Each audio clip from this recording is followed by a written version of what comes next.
tried knocking on the door saying it's We not are working. we are live. Hi there, everybody, and welcome to Rime of the Frostmaiden Part 2 Icy Boogaloo. I don't even know what the name is of our campaign. Have we even got a name yet? Yes, What is it? kind of a Frostmaiden. Kind of a Frostmaiden. Kind of a Frostmaiden. That'll do. That'll do me. So when, Frostmaiden. just so when I'm making up the branding for the t-shirts and stuff like that, that's all. A Sribbit's butt plug. Oh. Oh my. Right. Do you know what? I'm going to readjust my desk a little bit. Just unplug my PC a minute. Right then, Paddy people. Are we all in? Are we all checking? Mike, check everybody's working. I've not heard Letitia speak yet. Are you actually working? Testing so far. We are testing Is it extreme? microphones. You can't hear me? Yeah, I can hear you now. Okay, cool. Yeah, well, I'm push to talk, so I have to change. I have like to go back to Discord from Foundry every time I want to push to talk. So it takes time. What? Why is that? Is that because do you just need to launch Foundry as admin? No, because I'm using Discord on browser and not the app because I don't like the app. So you can't just push to talk out while using something else. You know, you have to be on the Discord page. My advice would be for maybe once a week, perhaps around about 7 o'clock on a Thursday, just use the app. And then for the rest of the time, use the browser if you prefer it, just for the convenience of not having to tab out of Foundry all the time. You mental case. But you do you, brother. You do you. This guy. This guy, man. He just makes it up as he goes along. Yeah. Right then, kids, let's get down to it. Let's get down to it. Oh, right. No, first thing first, hard finishes. You've got a hard finish tonight, Harrison, yes? I do, unfortunately, yes. Around about the same time as last time, 10:30 to 11:15? 10:30, yeah. 10:30. Oh, God, you're getting worse and worse. We're only in It's week true. number 4. It's true. Right, well, it is unavoidable, but that's fine. Okay. Who wants to... and I'm not going to... So from now on, we're going to cycle who does the intro at the beginning, because I think we should try and build up the wiki a little bit. I mentioned this prior to the start of the campaign, that having a written recap, even if it's just a brief one from the perspective of the characters, I think might be quite good to have, and just cycle through it. So it's not one person's job, because then that just means it never gets done after a while. But if it's the obligation of somebody to write it out through the week, and then read it at the beginning of the session, Still what do we not think? fun. It still won't go on to, but then when the next week rolls around and somebody else does it, then that person feels bad. That's how we rule here, with guilt. Well, anyway, Sure, okay. sounds good. Sounds good. Cool. So why Sounded not? like a massive accord all around. Everybody was on board with that. Anyway, well, whilst you've volunteered, Chris, go on. Let us know what happened last session. Okay, yeah, I'll have it typed up for you by next week. Excellent. Okay, let's go. Dramatic lightning strike. I think is we picked up in the Green Garnet, talking right. I still maintain right in front of Joel Axel as he was lent on the door frame about the ins and outs and ups and downs of his offer. We eventually accepted him as our patron, I suppose, or as his employees. We then went on some very well planned out and accounted for shopping trips that the DM had in mind. Picked up some items. Almost, we neglected the one item we actually needed, which was our cold weather gear. You did. Then we met a well planned in advance NPC. It was very good. How everything about it. It was surprising to learn afterwards. It had been sandboxed because Jana was very, very well fleshed out. She even had Corona. She gave us half of our payment, a couple of potions of poison, and we travelled up on the wagon towards Hundlestone along the North Pass. keeping an eye out for bandits such as the Cleavers, who have been particularly more active at the moment. We had a night's rest. Trillios as well did a lot of bonding with Janna on the ride. And then we had a nice campfire in which I saw rabbits and someone else saw hurtling chunks of space rock burning a path across the sky. And the next day we set off and we arrived at the Selfie as the session ended. Did. The Selfie Stop is an inn that is next to the River Selfie that flows down from the mountains into the... What is that? Let's just go the Sword Coast. I can't think what that actual ocean is. I mean, called. we're playing in a... It's 5e and it's in Faerun, so it obviously is the Sword Coast. Yeah, but I wasn't sure whether this top part has a different... it's obviously all the Sword Coast, but it probably flows into a particular sea. If But it's in a module, it's the Sword Coast. Yeah, yeah. So you don't need to know anything else beyond what I've put in this map, really. Okay, very good. So we were... Let's put some ambient music on.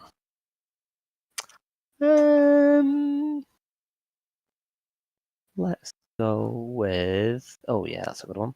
CKY, 96 quite better beings. Oh, fuck me. Okay, we'll just put the tavern. We've arrived at a tavern. Let's put standard tavern fare on. Would be alright. So the it's that same tavern. it's the exact same. Same. It's the same one. I like to think there's a bard that's sort of travelling always a few steps ahead of us, and he's just doing the same set list from tavern to tavern, and we're always there. Yeah. You know how in Avatar, The Last Airbender, there was that cabbage man that the team constantly managed to Brian W. Foster. find? Was it voiced by Brian W. Foster? No, but they've just decided that he's the cabbage vendor. Fair play. So yeah, this bard is our cabbage vendor. Yeah. Okay. I'll sort out some more tavern stuff. We seem to be going into taverns more than I thought we would so early in the campaign. But hey ho. So we are arriving at the Selfie Stop, which is an inn. It is 2 days wagon ride from Luskan on the road up to Hundlestone, which is then another 2 days to reach the small mining town. You folks are currently in pursuit of one Sir Ribbits Perfu, or Sir Ribbits, who is, you believe, in possession of the Netherese Orb, which Jarlaxle has asked you to return to him, claiming that it is his. And so, fairly uneventful journey to the Selfie Stop, and we finished when we were just pulling in. So Janna, the caravaneer, a gruff dwarf female that likes to smoke harsh tobacco from her pipe, which Tyros is now partaking in as well. They are smoke buddies. She is bringing in the caravan around the back of the Selfie Stop. And it's got a big open courtyard bit off the road at the back of the building. And we're already at nightfall. There's a few lanterns dotted around. And you can kind of like see in the shadows, there's a few stables, like one or two people kind of like milling around. Just shadows, or kind of like, looks like staff that work here. And Jenna pulls the caravan in and kind of like rears the horses up and then leans over and says, "Well then, we're finally here. Get a nice rest tonight. Something hard in us as well. The four of you might as well head inside, start getting warm. I can handle the horses and get them stowed away for the evening. Does that suit you?" Do we have a choice? I mean, you can stay and help me if you wish. I've no problem, but we're not traveling anywhere until the morning, so... No, I'm good. And then I run inside because it's cold. I kind of shake my head after that, and then I say, it's fine, thank you very much. Oh, She- I would gladly help you if you require such. Have you ever handled horses before? And she looks at No, you I with cannot. with an absolute certainty on her face that you have not. I do not believe I have. Then I don't do worry. have slight experience with seahorses. That might help. And she kind of smiles and says, if you wish to stay around, then I'm always thankful for the company. But it's not necessary. Won't take me a few minutes to get them stabled away, and the stable hands will handle the rest. I felt like I said hand too many times in that sentence. And then the wagon will just stay here overnight. There's nothing of major value, so it's up to you, Troilus. I think I would enjoy the experience of trying to tend the horses, if that's all right. Right you are. Oh god, when we walk on the rest of the way, aren't we? Just die. Okay, so Gris, are you did I'm you say heading you're in. I'd Heading be in. quite excited to see what a new tavern has to offer. As you're Talk kind to of every NPC. as you're approaching the front, and it's kind of getting cold. There's like a little flurry of snow coming up off the mountains, off to the north. Where this road is, it's kind of like the road passes, and the self-stop is placed on the south side. So you kind of like looking off to your right as you're approaching the front entrance. The mountains, the big looming dark shapes in the distance. You can see them. This side of the spine of the world. And as you're approaching, there's lights coming from inside, but it seems relatively quiet. This is not by any means a populated tavern. It's quite large and quite accommodating, but even passing past the windows, these leaded windows, these like diamond-shaped leaded windows, kind of like a glance inside, and from where when kind of a little look around, it's quite large inside, but you can't see any patrons or anything sat at the tables. But the three of you, it seems like Letitia ran ahead, so she had already headed inside. And when you come inside, you are stood there, and you see that it's warm, it's comfortable. Like the moment you're inside and kind of like shake off some of the snow, it looks like quite a modest inn. It's obviously a traveller's inn. It's for people that are just kind of travelling from Luskan to Hundlestone. There's very little else around here. And there's half a dozen tables around, and then there's two long bench tables along another side.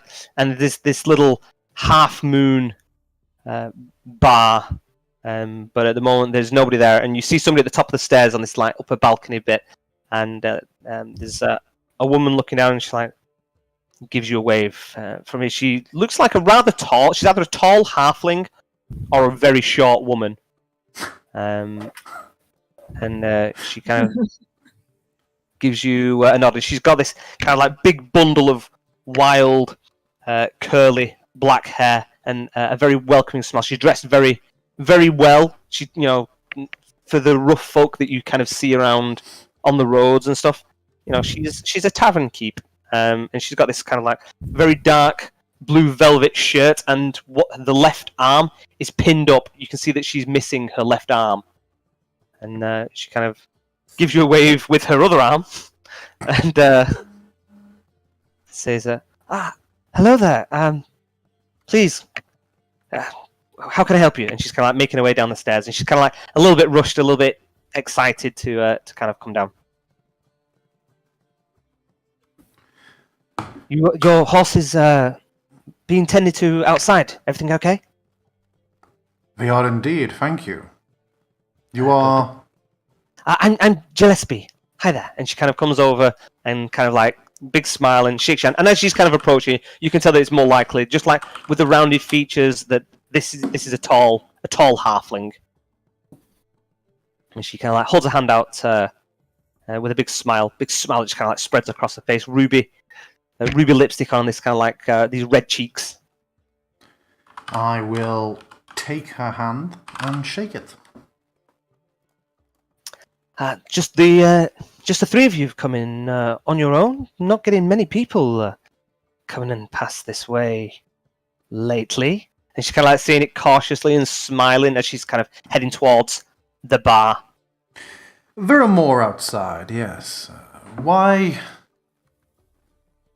not lately?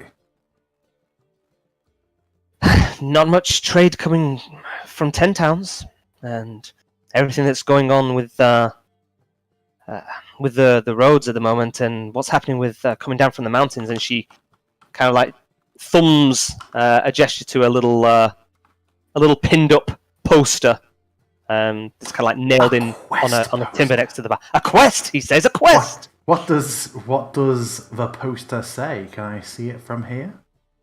You can't. It looks like there is. You kind of like have a look at it, and you see that there's a poster, and then there's like another little bit attached to it. But if you kind of walk over to the bar, it's just kind of like, there's like a big timber frame next to the bar, and it's kind of like been nailed into it. There's a few little things dotted around, like a few pins in there where there's obviously been notice. It's like a notice post, I guess. Tear offs. Yeah, but there's only this one that's on there, and then there's like been another bit kind of put over the top of it. So if you wish to go over and read it, I will. Thumbs over. Okay, so as With Gris my eyes. goes over and starts to read with his eyes, Both and of them. the rest of you are getting warm. Gillespie looks over. So, cold night. Do you want any food, drink, anything you want, or looking to get straight to bed? And she's kind of like looking towards the door again as she's kind of like speaking. A little bit of everything, I think, is going to be fair. We also have 2 more with us. Oh, you do. And who might they be? And she's kind of you kind of see her kind of like twitching at her collar a little bit. Are you expecting someone? Oh, you just never know when people are going to come crossing through again. And you're kind of like looking at her now, and kind of like the lipstick and the hair. She almost looks like a little bit up. She's dolled herself up a little bit. Yeah. You can kind of like stand to get that vibe now.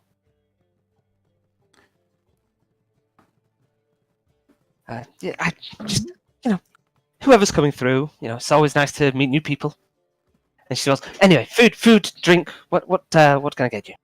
Whatever your specialties are, I would certainly be interested in trying. But humor me, please. What company in particular are you expecting?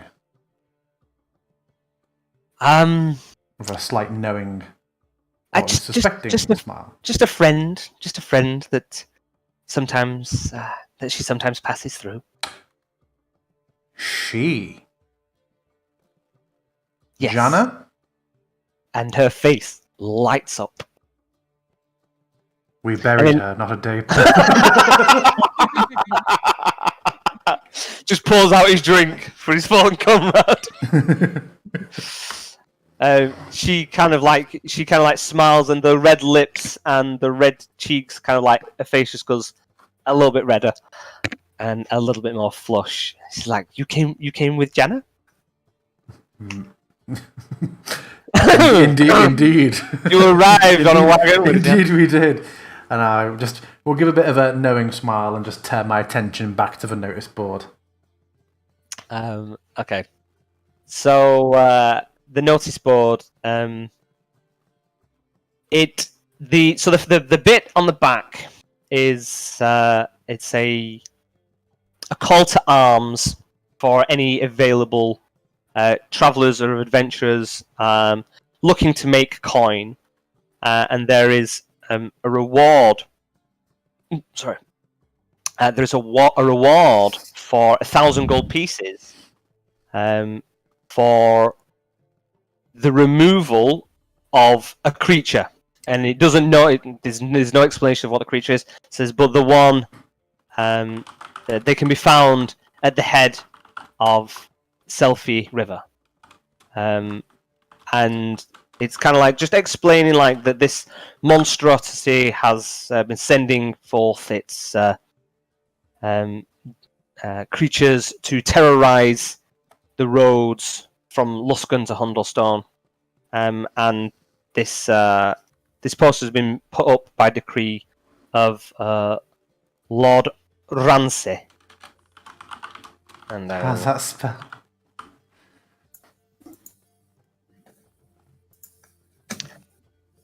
Rancid, Lord Ramsay. Lord Ramsay of Hundlestone. And all kind of quite officially written now. It's obviously been penned by somebody else, but it's got a house seal kind of stamped in there. You're kind of looking at it, and then over the top of it, it has another poster, and it has like a rough sketch of looks like a young man, human man, quite dressed in quite dignified clothing, kind of like high upturned collar, doublé, and it says missing in connection with the creatures from the north, Lord Helen Ramsay. And it looks like a younger version, and then like Gillespie's kind of watching, he's like, yes, the young lord went seeking whatever is in the north. A band of adventurers himself, trying to make his father proud, it would seem, and he's not been seen for 2 weeks. So now, it seems there's less concern about just dealing with whatever's up that way and trying to find the young lord as well. And you kind of like, as she's kind of like speaking as you're reading it, you see that the reward on that is 2,000 gold pieces for finding the whereabouts of his son. And that is signed by Lord Ramsay. Does Lord Ramsay have a forename, or is he just the Lord? That is just the Lord. I mean, he probably does have one. He does not. He does not have it written down. He does not share it with you. Yeah. How far north are we talking? And Gillespie kind of like has a little thing where I said, well, I've obviously not been that way for quite some time. Quite some time. And she gives a nod over to a fireplace, kind of like on the other side of the room. And kind of like a glance over it, you see that there is a taxidermied large ogre head that has been mounted above the fireplace. It says, yeah, that's what happened last time I went out. He got my arm here. She kind of like gives the little stump a pat. But I got his head. I think I came out better off. Fascinating specimen. Me or the ogre? If I may say so, both. But in this one instance, I will say the orc. Also, mighty well handling of the taxidermy process. My compliments. I'd already lost my arm before that happened, so no, that wasn't my work. That was a friend that passes through every so often. But yeah, so... You have friends that offer their services in the art of taxidermy so willingly? That is fascinating. Not those that necessarily pass around these parts, but I was an adventurer myself at one point, so you kind of meet people that, we would hunt together, and some would hunt for sport, some would hope for food, some were just hunting for an outfit that looked good. Oh my God. See my events!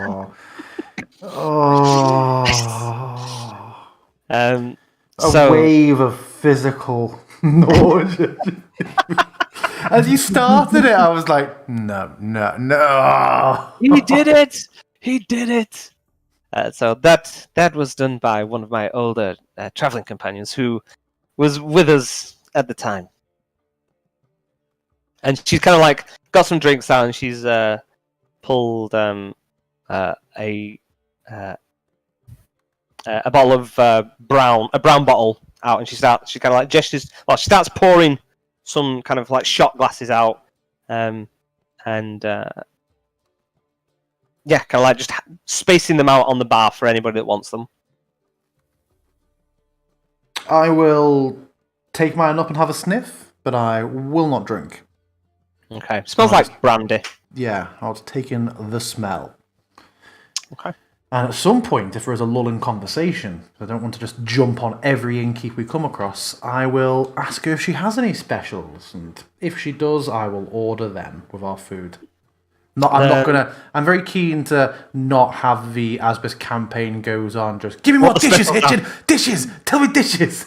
Okay, so she tells you that the specials are stewed grouse and peas. The grouse was caught not a day ago. Nice. So she's got some on the boil. On the roast. ogre omelettes with half a yarn. 10 copper pieces a piece. That will get you stewed grouse and peas and a tankard of mead. Yeah. For those that are interested.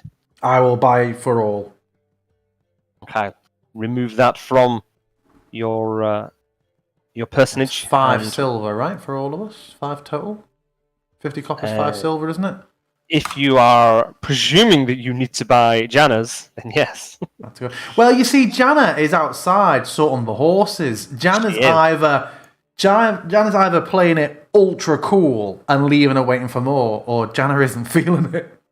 Well, we shall find out in a moment, because we will now head outside where Janna is guiding Turios, and he's kind of like watching her unbuckle and unharness the first horse from the wagon. And while we're outside, let's remove this to have a look. We're out in the cold now. Let's get some classic wind. Ooh, maybe a little bit too windy. It's not quite tundra. And there you go. There's a couple of warm lanterns burning as they're kind of like setting up. And so she's kind of like showing you kind of like what you need to do, and says, so you think you can do that? Start the other one out. And then all you need to do is grab them firmly by the reins here and just lead them over to that stable. And these horses are pretty big. They're like I said, they almost look like draft horses, but they are not. They are just well-bred wagon horses. They are quite impressive beasts. They are.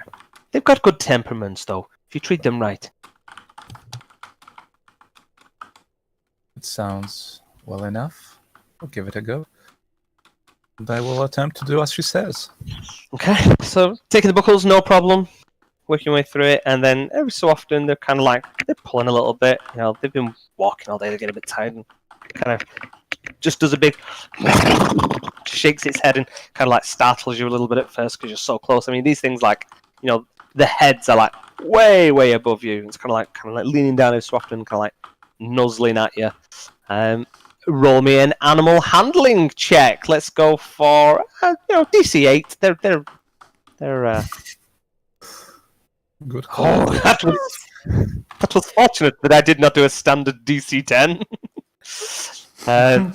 So kind of like with a little bit of kind of like you're not 100% sure how to get them to move, so you kind of like try to just like kind of pull them hard a little bit. Just give them a pull, and then kind of like Janna's been kind of like watching you. You know, she kind of like slowed down doing hers, so you finish about the same time, like unbuckling and kind of taking the harnesses off. And then she kind of like smiles and she just goes, and then hers just kind of like starts kind of clicking away and kind of like walking across this courtyard towards a stable. And yours is just kind of like stood there like looking at you.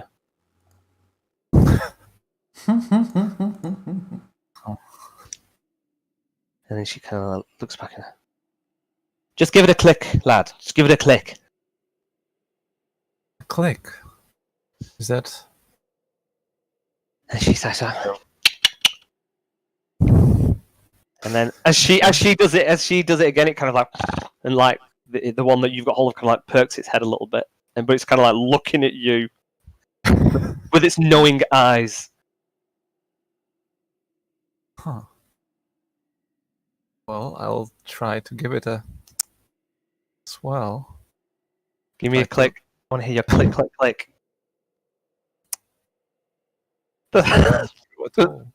Was that one? It sounded like you did one click. Well, that was probably about a click that was worthy of a 9 animal handling check. So it just kind of like slumps forward a little bit, like kind of this unsure, like, did you just click me or not? And you kind of like leading it, and you feel quite good about yourself. It's like, hey, look at me with this big beast of burden, kind of like making it walk my way. And so she's kind of like leading them off to these 2 separate stables. They're already open. These 2 young boys that kind of like obviously stable hands, kind of like looking like they're in decent enough clothing, but it's work clothing. It's like leather chaps, and they've got leather gloves on, and they've got kind of like some traveller's clothes on to keep them warm out here. And you kind of age them at like 10, 11 maybe. It's like young for kids to be up this late, but it's a working town. In Oh no! What? It's not fucking Brahman Bray, is it? Oh God, no. So they're kind of stable doors are open, and kind of like let in, and already as soon as like you kind of like lead the big horse, and it kind of like pauses for a minute as it reaches the stable door, and you kind of like step over the threshold and give it another pull, and it kind of like follows you in, and Jana kind of like gives you a little nod over the little partition between the 2 stables. So, good job, lad. Good job. So you worked with the seahorses then, or was that just you? Well, Was that a joke? No, it was partially a joke. I don't have much experience with any kind of animals, to be honest. They are quite fascinating, but communication is something we need to work on, I believe. Well, I think you do all right. You seem to be able to communicate with people all right. So animals are generally a lot easier than that. How come? Well, animals are simpler. They don't want too much. You look after them and they'll look after you. That's what I've always found anyway. And she's kind of like stroking the... Interesting. I did believe that this applies to people as well. People are more complex, I find. They have what they want, then they have what they need, and then sometimes they have what they think they want and what they say. It's not always as easy. It's kind of like stood in front of this horse, and keeping in mind how big these horses are and how small, because she's a dwarf, how small she is. It's like got its head like bowed all the way down. She's kind of like reaching up, stroking the sides of its face, like kind of like nuzzling her head into its muzzle. Oh. So is that all that is to it right now? Is it what? Is it all for now that we are to do with? For now, yeah. The boys will handle the rest. And she's kind of like taking the bridle off its head, kind of like reaching it like really far in. It kind of like it obviously she like has to give like a little pull on the reins, and kind of like brings its head down. She's like unbuckling the strap on the side and kind of like sliding it over its big head, and kind of like start following suit, and kind of like, looking over the partition. And she's kind of like she can like barely see. She can like only just see your head and the horse from where she is. And then she kind of like you just hear like a heavy pat on the side of the horse's side, and she kind of like comes out of the stable, and bolts it up, and hangs up the bridle and waits for you. Well, I will follow in her footsteps.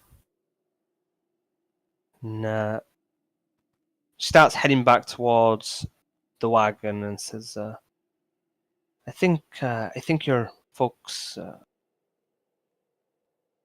split out all the money, but I don't know if anybody picked up the other things that you'd left here. I don't remember everybody dressing into their clothes or anything yet, but there's rations and some potions there.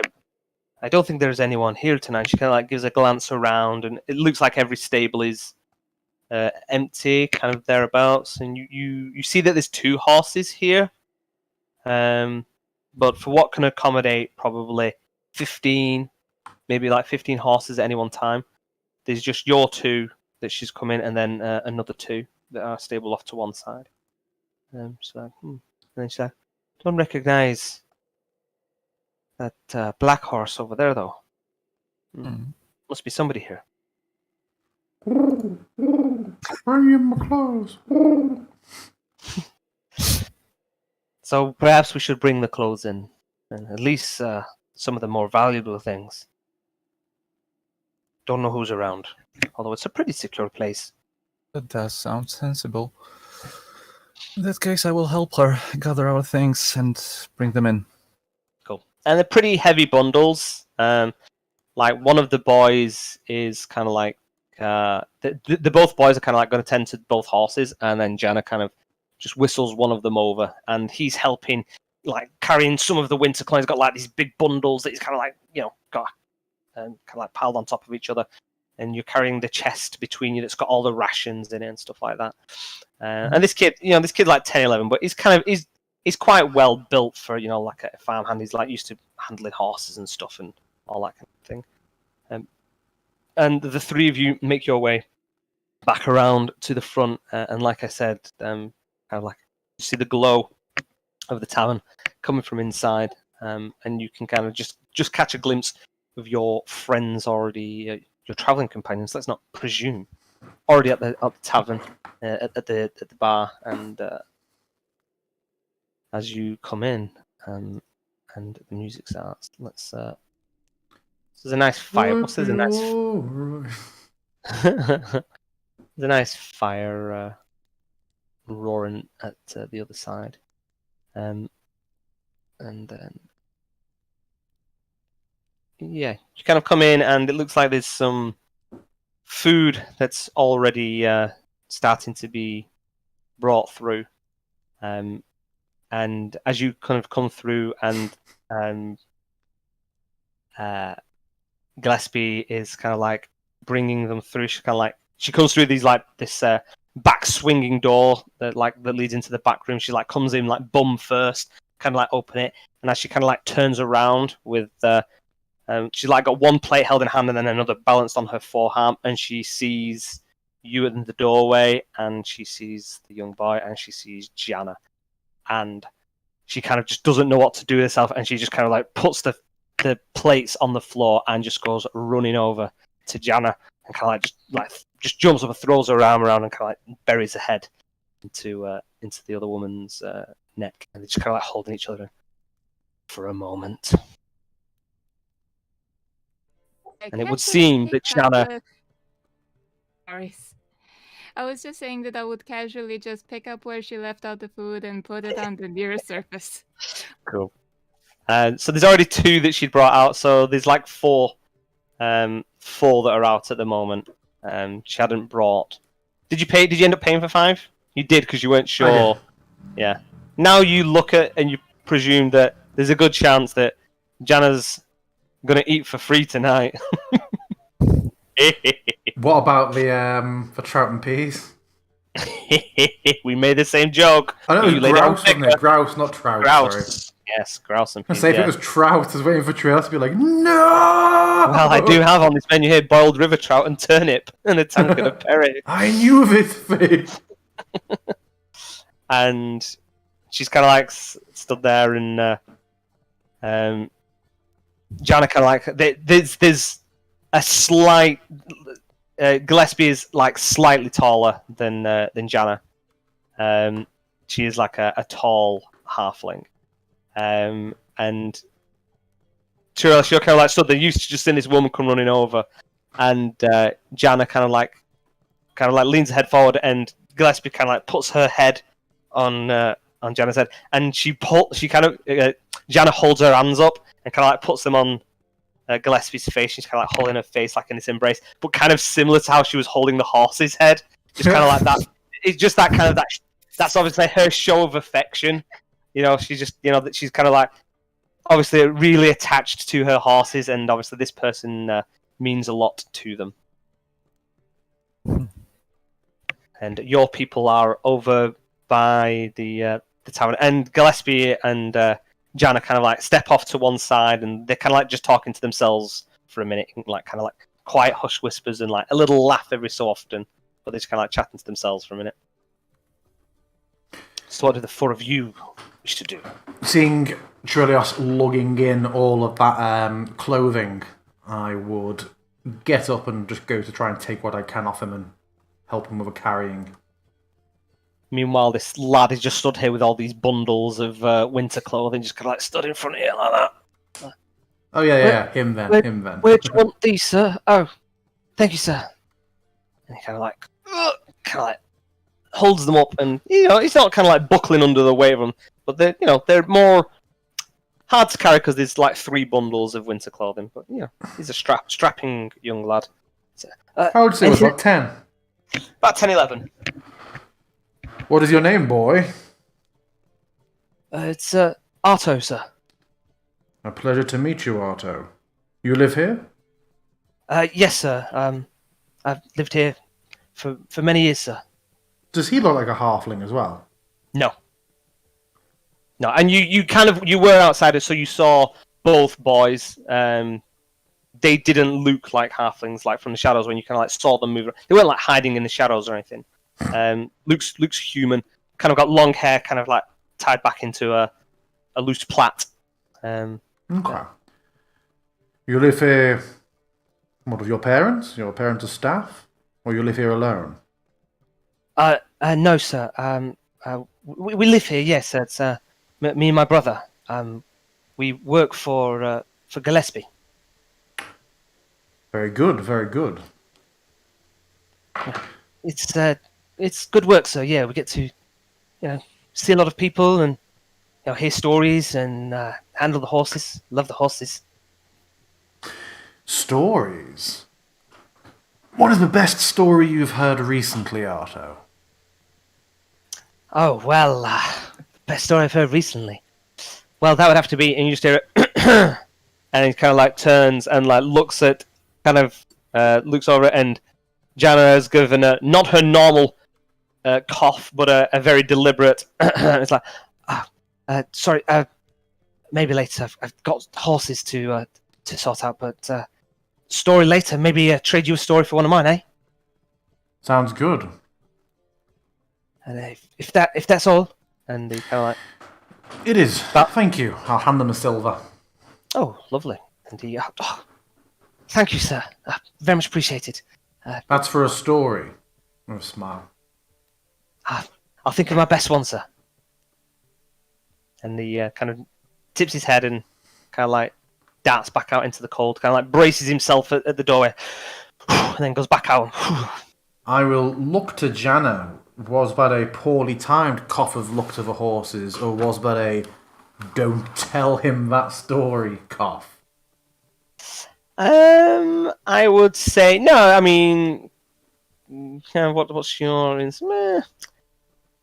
don't know. You can call it as you will, but she wasn't like trying. She was being more stern, like go and look after my horses. That's what you're here to do. They're not going to tend to themselves. What a story cock block. Story cock blocker.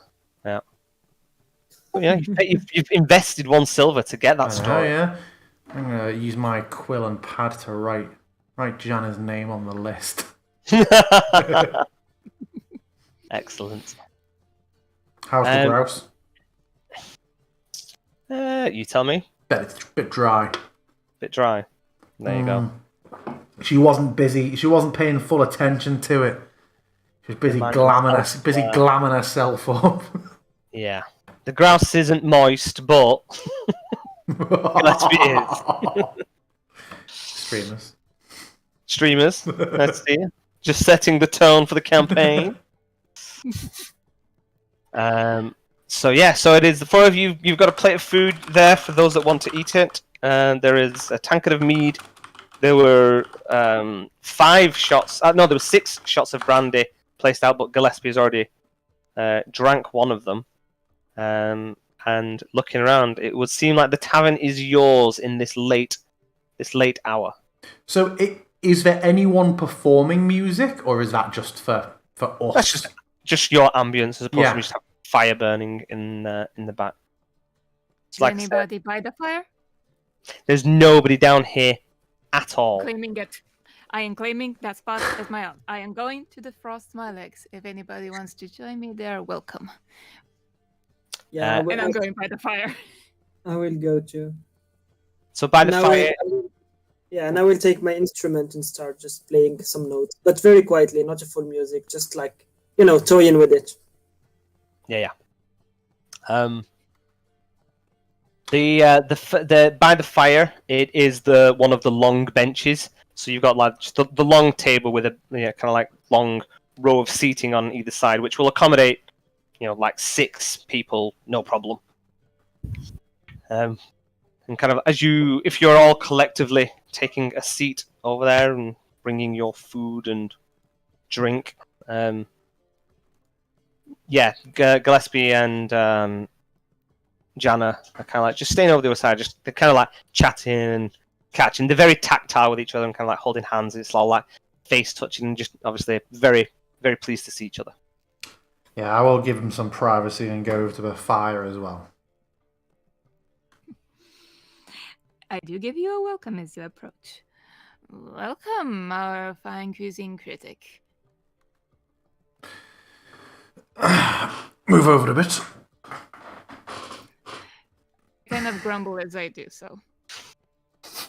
And then I kind of turn back and try to look for Turielos. Oh, he would approach as well. I don't think there's any reason for me staying.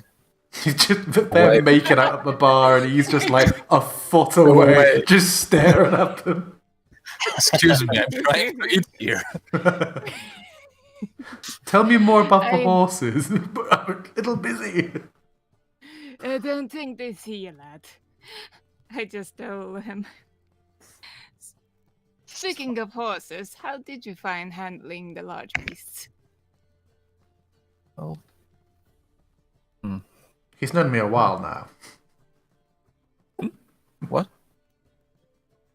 Didn't get you there, Harrison? And he said, he's known me a while now. Ah, okay. Okay. And so you kind of on the table. Everything's kind of like well clean, but you kind of like look around, and it seems like on most of the tables, definitely on this bench, there is kind of like packs of cards. There's like little box with like packs of cards and like dice and cups and like just general tavern games and things like that. I sacrificed my skill at those for a rolling pin. Just for a rolling pin. I expected far better.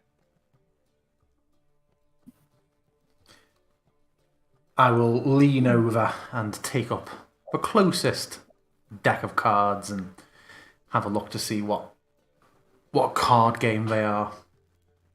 Or, what suites they are. What suites? Suits. Suits. Oh, okay. I did say suites. Suites. I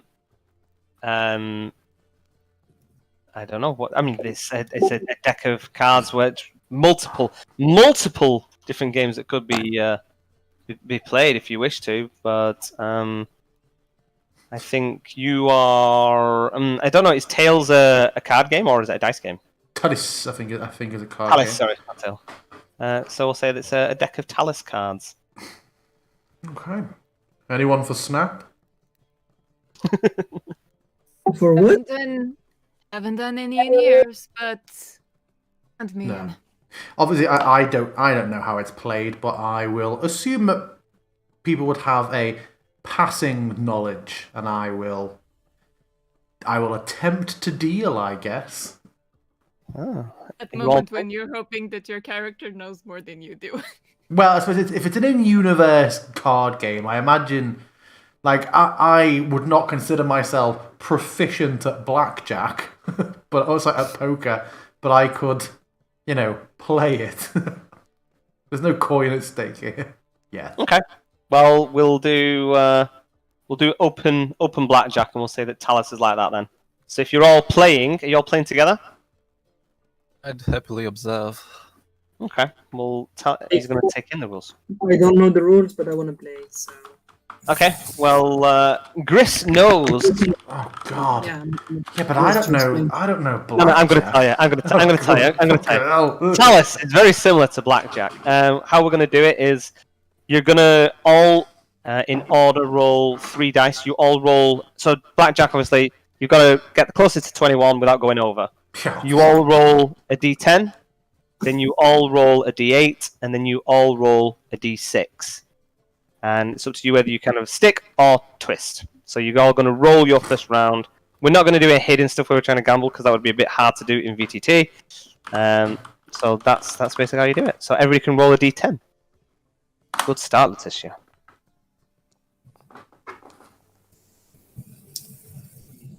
Nice. And then you would all roll a d8.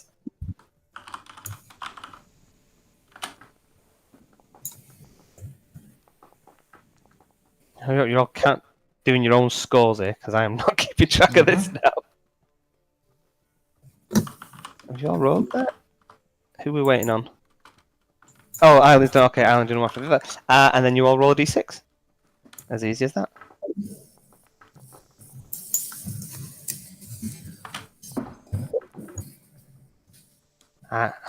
Letitia, who is still marked as being Aggie. Got a score of 13. Harrison, Gris. Why is that coming through as your player names? Because we don't have any tokens on the screen, so we have no one selected to be speaking as. Aha! Tell you what then, well, shall I drag some tokens onto here? That would make more sense. I mean, yeah. I can have them on We there. still do know where we are. There you go.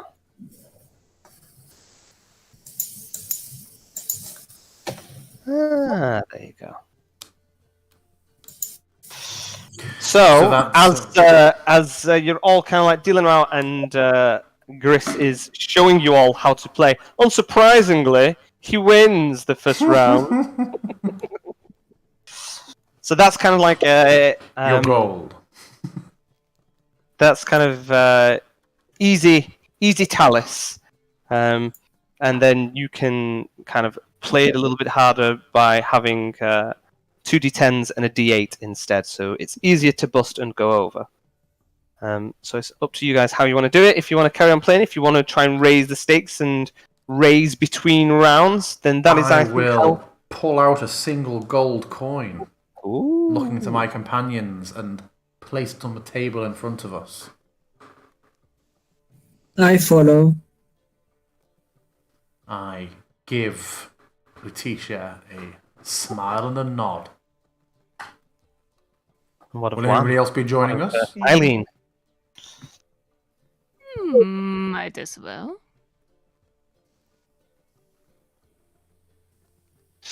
Yes, I'm in. Put one down. Should I ask? Now we're No, I think I'm fine observing for now. I might join you at a different time. Very well, then there's 3 gold in the pot. So if you're doing stakes games, I would say do D10, D10, D8. Make it a little bit more interesting instead of the D10, D8, D6 version. So everybody roll a D10.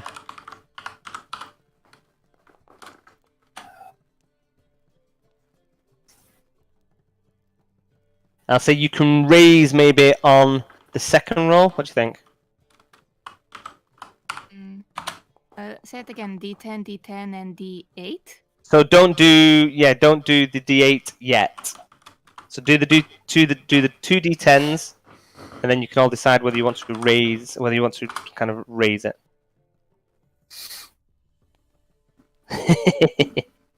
I don't. I pull a second gold coin out. Ooh. Anybody care to raise? You gotta put it in. You gotta put it in to stay in the game, guys. So currently, Eileen is at 15. Sir Gris is at 12. Letitia is at 6. I phone. Letitia turns her Talus cards in. What about you, Eileen? You know what? If I win or if I lose, it's going to be the same. I'm still in. Excellent. So 5 gold in the pot. Roll the final D8, please. This is where it rolls an 8. I just know it. So Eileen, 17. Sir Gris, what did you come in at then? Total, that is 19. 19. No. And just a Talus master. I can see how he won his lantern in the game of Talus.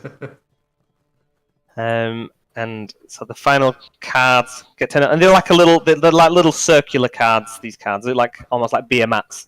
Kind of like turns over his last few cards, and has won the game. If Eileen can deduct 2 gold from her, and Letitia deduct 1 gold from yourself. I shall add 3 gold to myself. And also, you guys carry on playing casually for a little bit of money Nothing exchanges. casual about it. I've Nothing rinsed casual. them. This is where the bloodbath begins. If you wish to carry on playing with money, then we can just kind of do one random roll overall. Or we'll just say that you carried on playing and money exchanged back and forth. Yeah. And Jana and Gillespie kind of like come over and join you after a few rounds have gone, and you're kind of like eating your food and kind of like chatting and drinking, and I'm presuming you'd have had like water or something at the bar, as ever, Gris. Correct. If that is your wish, yeah. So you've got your water. So everybody else has got a few drinks and stuff, and the 2 ladies come and sit down and kind of like sit on the edge of the bench opposite from each other, and kind of like looking over, and Gillespie kind of like looks you up and down and says, "So I believe that you're heading to Handlestone. Is that as far as you're going, or you're going all the way into 10 towns?"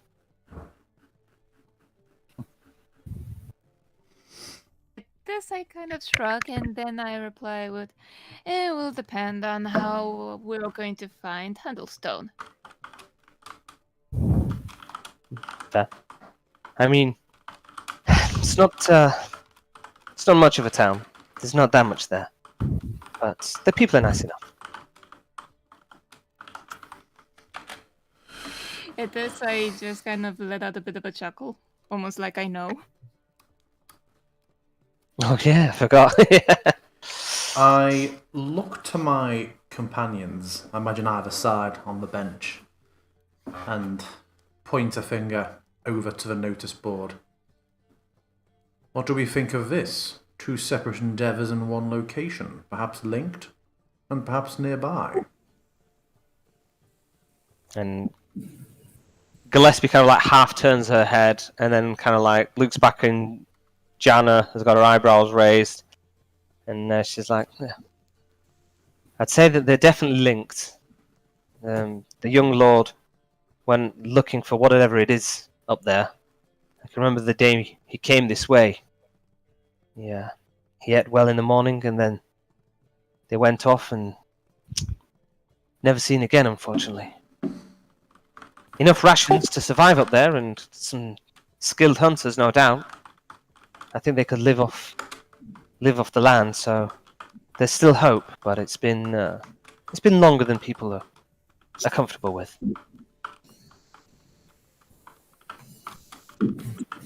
Well, I think it's worth investigating, to be honest. And Jana looks over and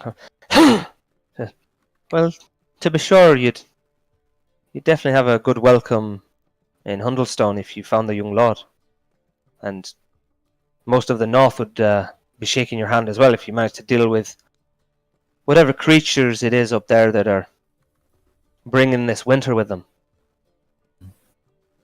Winter is coming. Winter is coming. What do you think, Chirlos? Well, that all does sound fine and well, but don't we have our own issues and our own prey to catch already? do believe we already have like a goal to follow. Can have more than just one goal.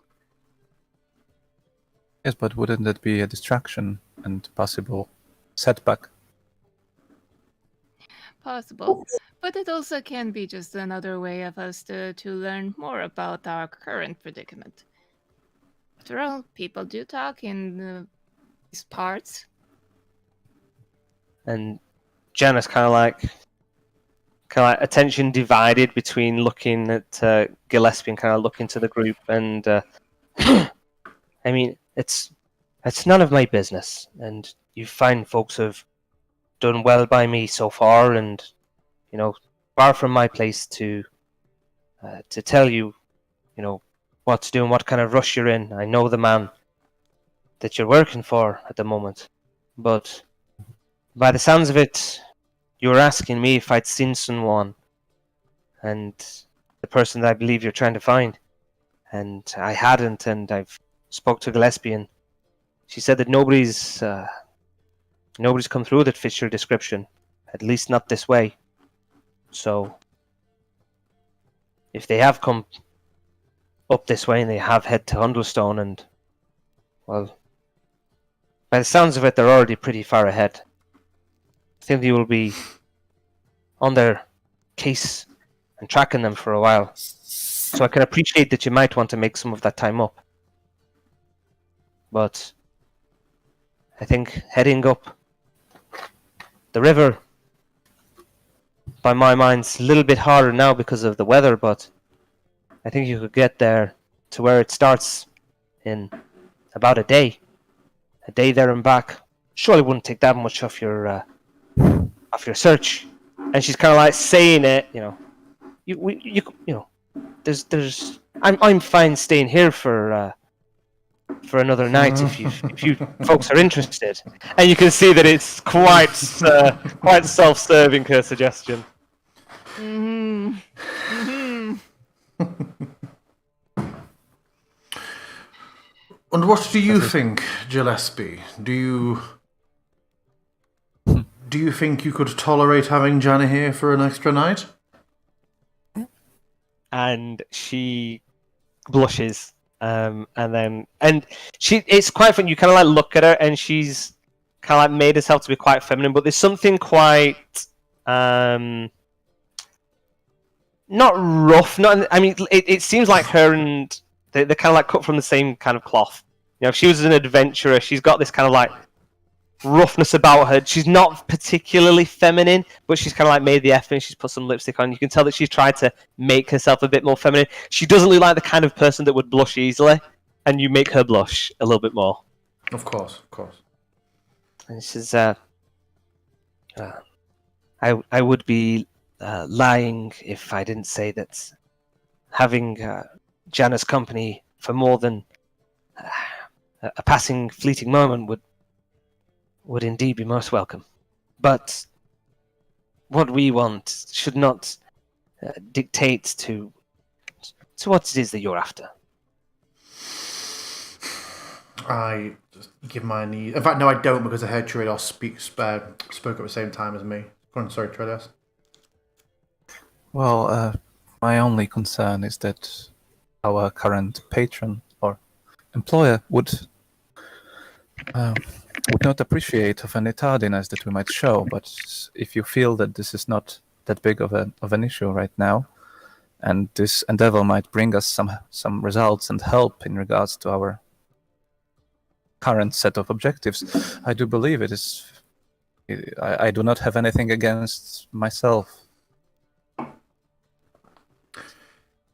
If this is an action that, if successful, could improve our standing in Hundlestone, then it could in fact aid our endeavours in the overall objective. It could be a small time investment now that pays dividends. At least, that's just my opinion. Well, I will certainly follow your lead. I don't fear any beast. Might lurk there.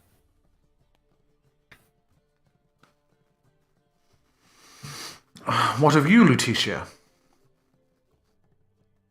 I already stated what I wanted to do. I'm always up for a mystery, you know. I believe that when something weird happens somewhere, it's always linked to something more interesting in the future. So I'm always in. If a DM's any good, yes. After this, I do give Letitia a bit of a look. I always wondered why people often think like that. Never really understood it. If a lot of you are going, I'm not going to be staying around here. Sorry, I didn't get that last sentence. I was saying that if all of you are going, I'm not going to stay behind. Oh. And then Gillespie and Jenna kind of like look to each other, and you just kind of like get this sense, particularly you, Eileen, who are quite the insightful type. You can kind of feel the kind of like jump out, like, well, it sounds like you have a deal. Then sounds like that's what you're all in agreement for. So perhaps we should all eat up and get an early start, so you can start making your way first thing in the morning. Did we just make two people very happy? One of them is smiling, and the other one is just kind of like sitting there with a bigger grin. One's smiling, one's grinning, but trying to hide it, kind of like really trying to not make it so obvious that this is the decision that they are happy that you're making. Somewhere muttering in my brain, definitely not wanting to stay here. Then I can get some food packed away for you for first thing in the morning. That would be no problem. It'd be our pleasure to make sure that you at least have something decent to eat while you're up there, something already cooked. But Jana is right. Set off early. You might manage to get up there and get back in a day, but I doubt it. There's a good chance that you'll be spending the night out on the mountain. My bones are so happy at the news.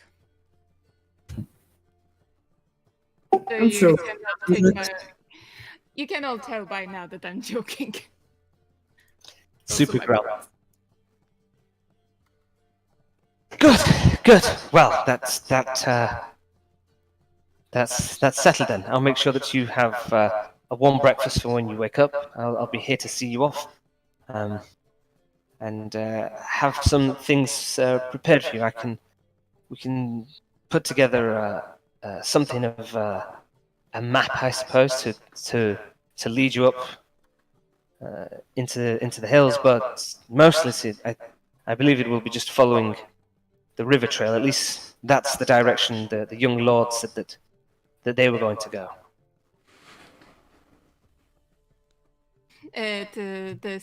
I nod at them and thank them. Thank you kindly, dears.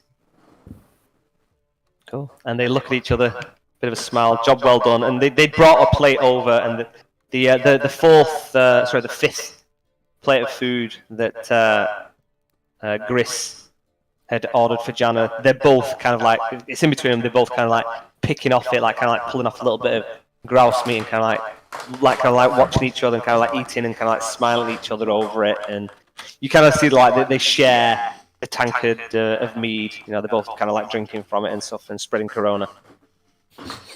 What a time to put my headset back on. So, if there is anything that you folks wish to do before everybody starts heading up to their respective bedrooms, and you have, as the inn is so empty this evening, she says that you can have a room each, no problem. The finest rooms that they've got. Music for my ears. Thank you, loves. Do I would want to spend a bit of time lunging around, probably looking up to see if there are any personal touches around the room, like if people have left any of those. Simon was here. Oh, okay. Sure. Write me. Brooks was Roll me an investigation check. Investigation.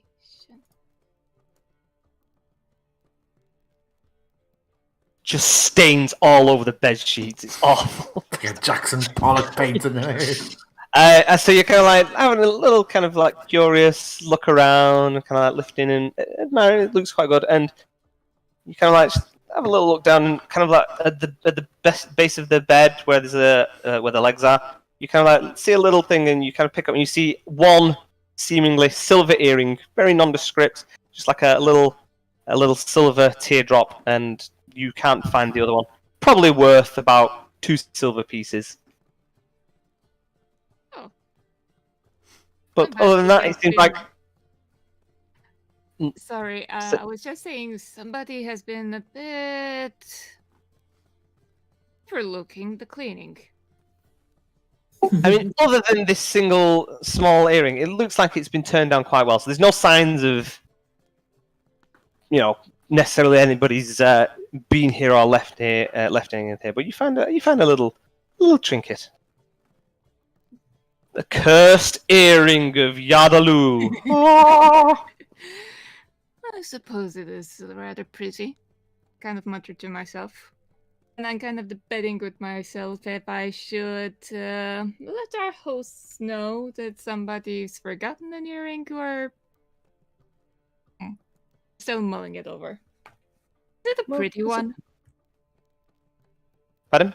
Is it a pretty one? Is it particularly Yeah. pretty? So it's a teardrop, but it's got kind of like a vine that kind of like comes from where the hook is, that kind of like comes down and like wraps around this like little flat teardrop shape. It's quite nice. It's only a small thing. You're adorable. I'm ironically thinking that I know somebody who's going to like this. So, Are the rest of us in going to bed now? that's up to everybody else, unless anybody's going to stay up until the early hours. No, No, I yeah. will. I will go to bed in my own room. Okay. There is somebody in your room, an assassin. And you didn't Not roll an for investigation check to look for them. Not for long. Uh, Call a priest, but not for me. So unless anybody says otherwise, you're all kind of finishing your food, finishing off some drinks to warm you up. Those that take a shot of brandy to get that little bit of extra warmth, and then collectively head off to your beds, and for a nice welcome sleep where you don't have to necessarily sleep with one eye open. You fools, you're dead. It's an assassin. And kind of chill out. But you see that Jana and Gillespie they're still up when you leave. And that is all there is to it. You can all apply a long rest if you wish. Though I'm not sure anybody's necessarily used anything. Yeah, that does not surprise me. But click them anyway, just in case anybody did. Unless you don't need to, and then don't. But you can if you want to. But if you don't, then you don't have to. It's fine.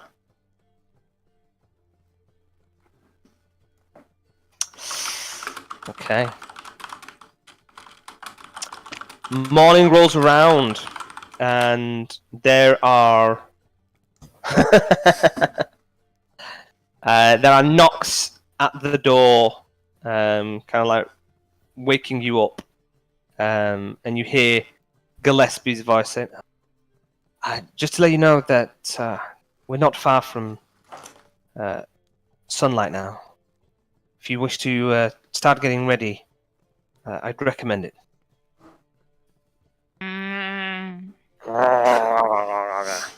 Just has a line, oversleeps. wake up at 3 o'clock. I'm waking up, but I don't need to be happy about it. I am Legs waking up. swung out of bed. I just have this image of Eileen sleeping in a gas mask. So collectively, getting yourselves dressed, donning armor, getting yourself feeling fresh for the day. You've all got a bowl of water that's kind of like placed in your room at night for kind of like splashing your face and kind of getting yourself ready in the morning. Getting your bags all loaded up and presumably, I guess it's up to you on an individual basis, getting in some winter clothing, dressing in some winter clothing today. If you want. Well, it's on winter clothing today. Yes. What does the weather look like outside, dear?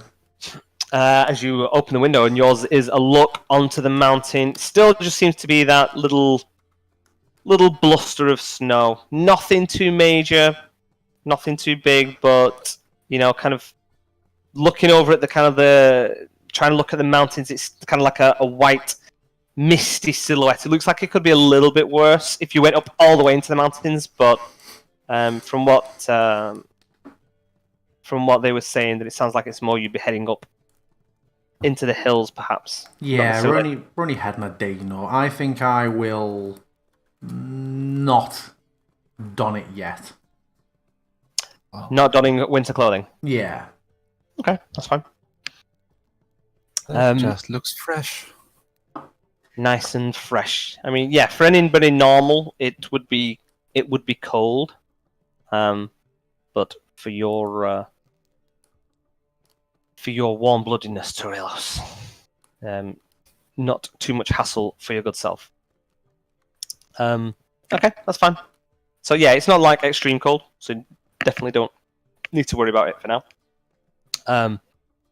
And you all assemble downstairs, and there's kind of like laid out. There's a big bowl of what looks like boiled carrots and mashed potato, kind of like mashed up into like a bubble and squeak type thing. And there's a little jug, a jug of what? For breakfast. For breakfast, hearty breakfast. For going up there, and some hard bread, and then there's a jug of beer as well. That's kind of like just laid on the bar the bar top. But there doesn't seem to be sign of Gillespie at the moment. But she comes down with Jana as and when you guys are already eating, and she kind of comes and joins you at the table, and she lays down this piece of paper, and it's just like a crudely drawn sketch showing the river kind of like leading up, and she says, now, it's quite an easy walk making your way up there, but the weather has been harsh. It can sometimes come in quickly, but it seems like we might be on for an okay day, although it's still pretty dark out. Follow the river. Follow it all the way as far north. You'll start going just beyond the hills. It's not going to take you all the way into the mountain. If you take the branch to the left, then that'll lead you higher into the spine. But the branch to the right will flow further into the hills. Can't say I know which way they went when they went up there, but I would suggest that they probably headed towards the hills first. Hiking into the mountains is a much more challenging task. Is there anything you can tell us, perhaps from the experience of passers-by or your own insight, on anything about what this creature could be? You say it sends its minions out. What are these minions? Bandits? Wolves? It's not... It isn't people that you need to worry about. Not in this weather. We've not had much from them for quite some time. No, we've. Oh, bless you! How dare! We've had reports of bears. That's what people seem to keep saying, that there's bears, but from what little I've heard, what little I've seen, I don't think bears is likely. I think a yeti.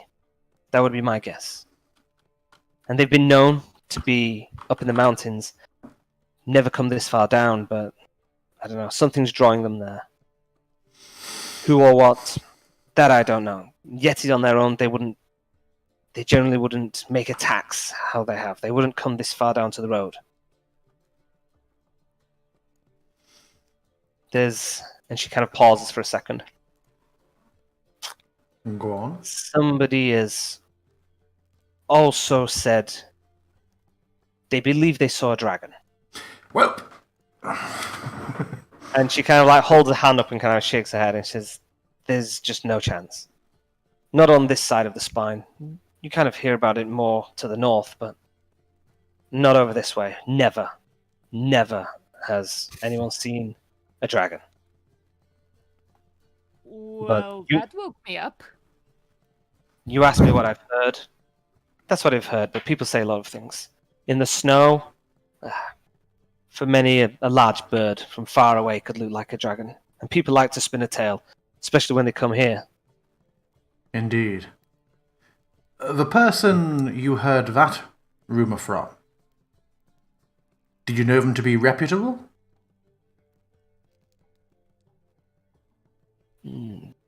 They weren't somebody that I met before. They were somebody that was just passing through. So they were heading towards the north. There was a few weeks ago now, before the young lord made his way up the river. So I've no reason to put any stock into anything that they say. Of course, of course. But we are on the road ourselves, and we've never seen anything. And if they were on horse as they were, then I see no reason why they would be going off the road. So it doesn't all add up, in my opinion. Indeed, a dragon does seem unlikely, but we'll be cautious.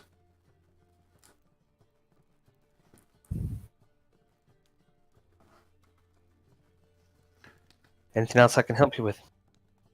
I'm minting a mental note in my head. I'm looking around the room. Is it just us?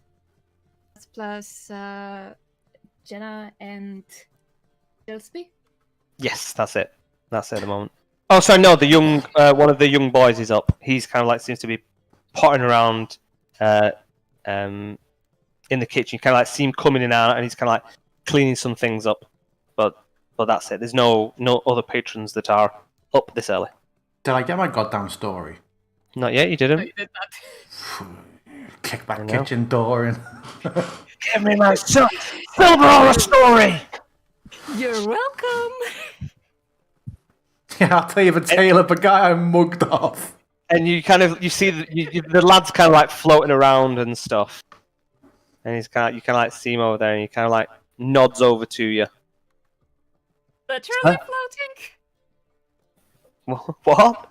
Literally floating? She just said that he's floating along. Just yeah, he's milling around, and he kind of gives you a nod, Gris, like, sir. So, I believe you have a tale for me, do you not, Artos? Well, I believe it was going to be a tale for a tale, and from the sounds of it, you might have a much more interesting tale when you come back. So I figured I'd not waste mine.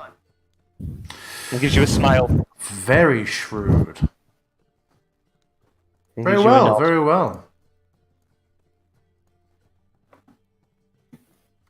Stalling for time. He's trying to build for suspense. The most underwhelming story that was ever made. The time I mashed carrots and peas for breakfast. I made a mashed golem. So yeah, there you go. Anything else that you need? Anything I can help you with? I'd be happy to go up with you if I didn't have everything going on here, and there's things that are keeping me here. Particularly. Take care of yourself. I think we can handle ourselves. I hope so. The young lord was very confident, and the people that he went with, they weren't strangers to a fight. I hope that they're all okay, and I hope that you are able to bring them back. Well, you and me both. I kind of let out.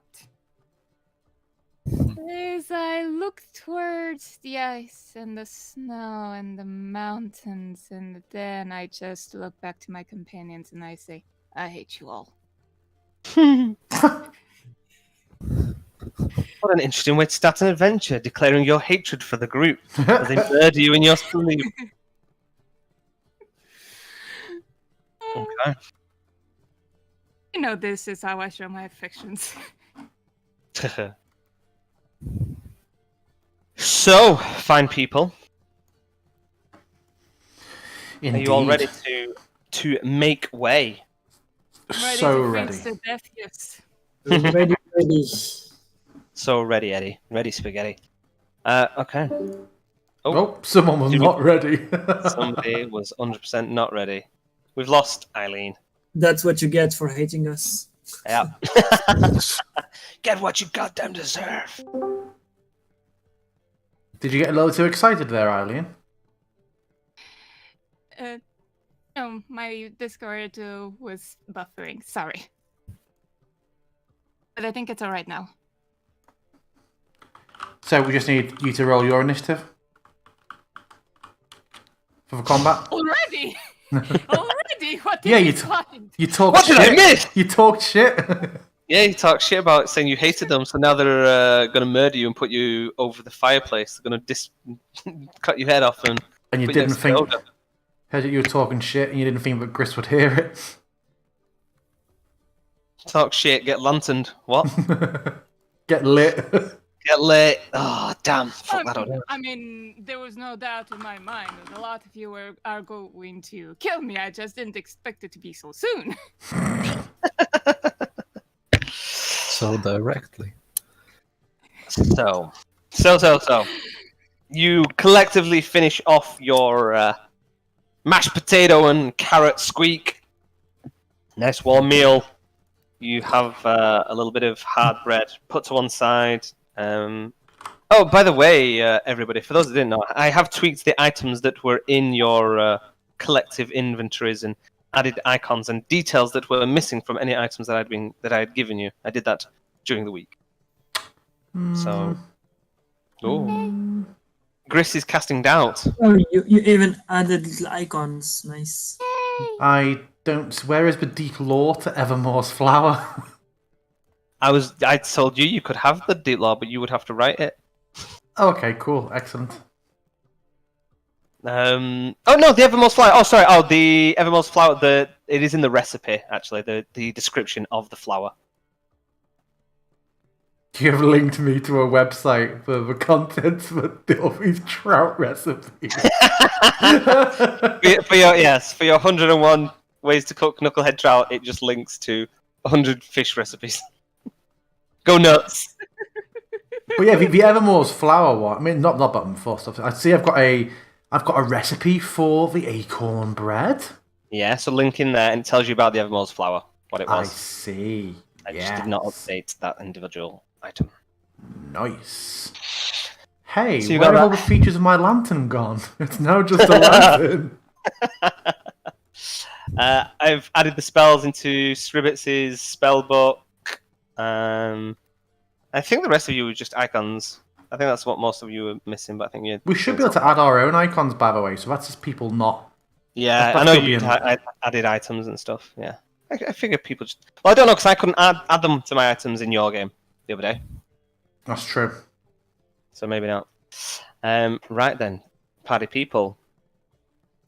I don't know that one, Joss. Oh, did you not add one, Turlos? Everybody added a Drow Silver favor coin, naming them different things, but then you didn't add one. Okay. So, Sure. let me see if I can drag and drop it, and I'll just drag it from somebody else's. I don't think we're going to need it that much in the mountains, so it can be easily Sure. done between the sessions. Sure. Listen, Mr. Yeti. I know a guy. No guy that knows guy. Okay. Vanity, do you by chance know Jarl Axel? Oh, you're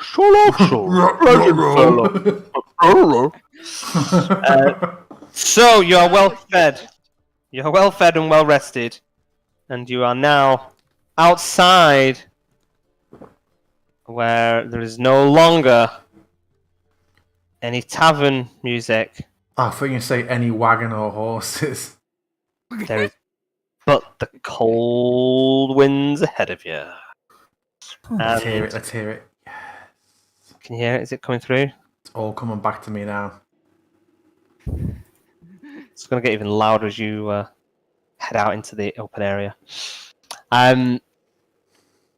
So, looking towards the distant hills, you can see not too far off to your left a very much frozen over river.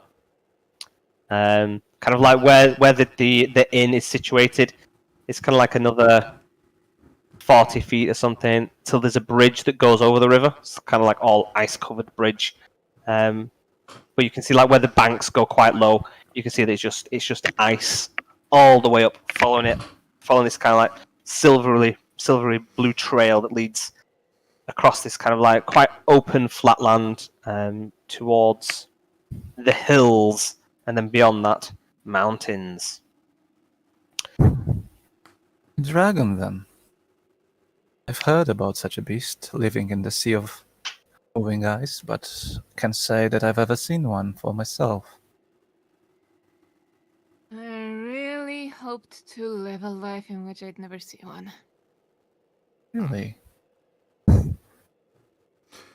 We should proceed with all due caution and understand that if we do find ourselves in such a confrontation, we would be woefully outmatched, and instead should seek to flee or negotiate.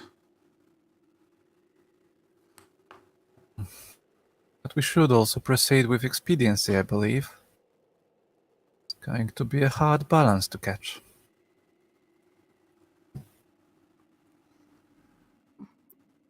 Well, the sooner that we get going, the sooner we're going to get there. Might as well start somewhere. And Like something tells me that I am opening the road forward. Occasionally looking behind with a look that kind of says, "You're still talking." Well, off you set, the four of you, into the growing winds. Just a bluster of snow, cold, but you have travel gear on. You know, winter clothing is like heavy furs and thick, and you know, the travel clothing that you have on, you get a little bit of a chill every so often, but you know, it's keeping it at bay well enough. But still, for those of you that haven't travelled this far north before, this is probably one of the coldest places you've been for now. And you are crunching your way across this kind of like snowy field. The snow here has probably reached to about half a foot. So it's kind of like deep foot, and you can see tracks here and there from animals that might have passed through. And the snow is not too obscuring yet. You start walking for a while. What is your course of action? What is your intention? And what is, at this stage, if it matters for you, a marching order? Can you say the last part again, please? A I ma- didn't catch the word. A marching order.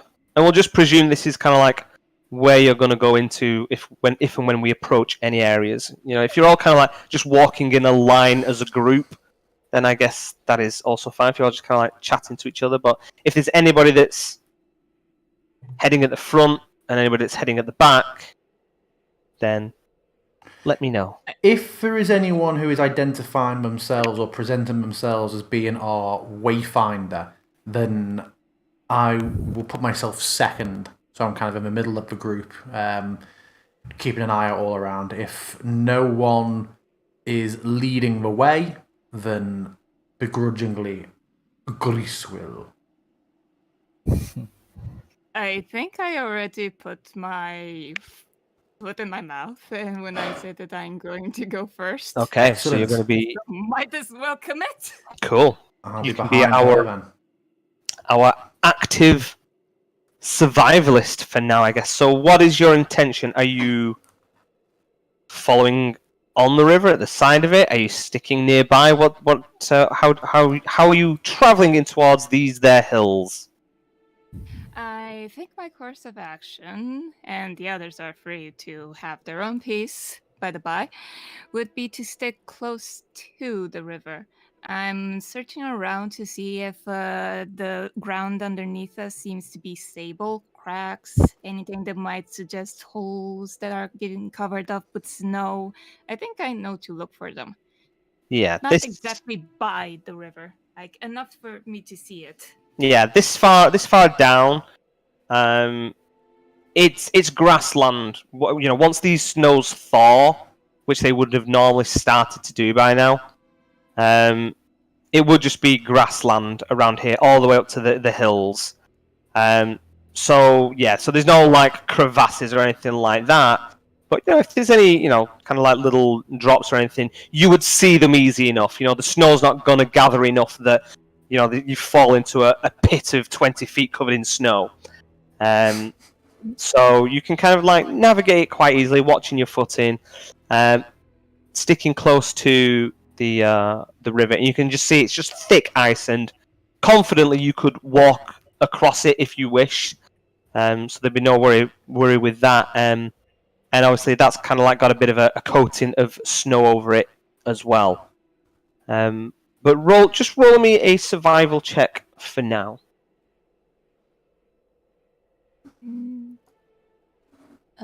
Come on, Eileen. Survival. Come on, Eileen. Nice. There's for dragon.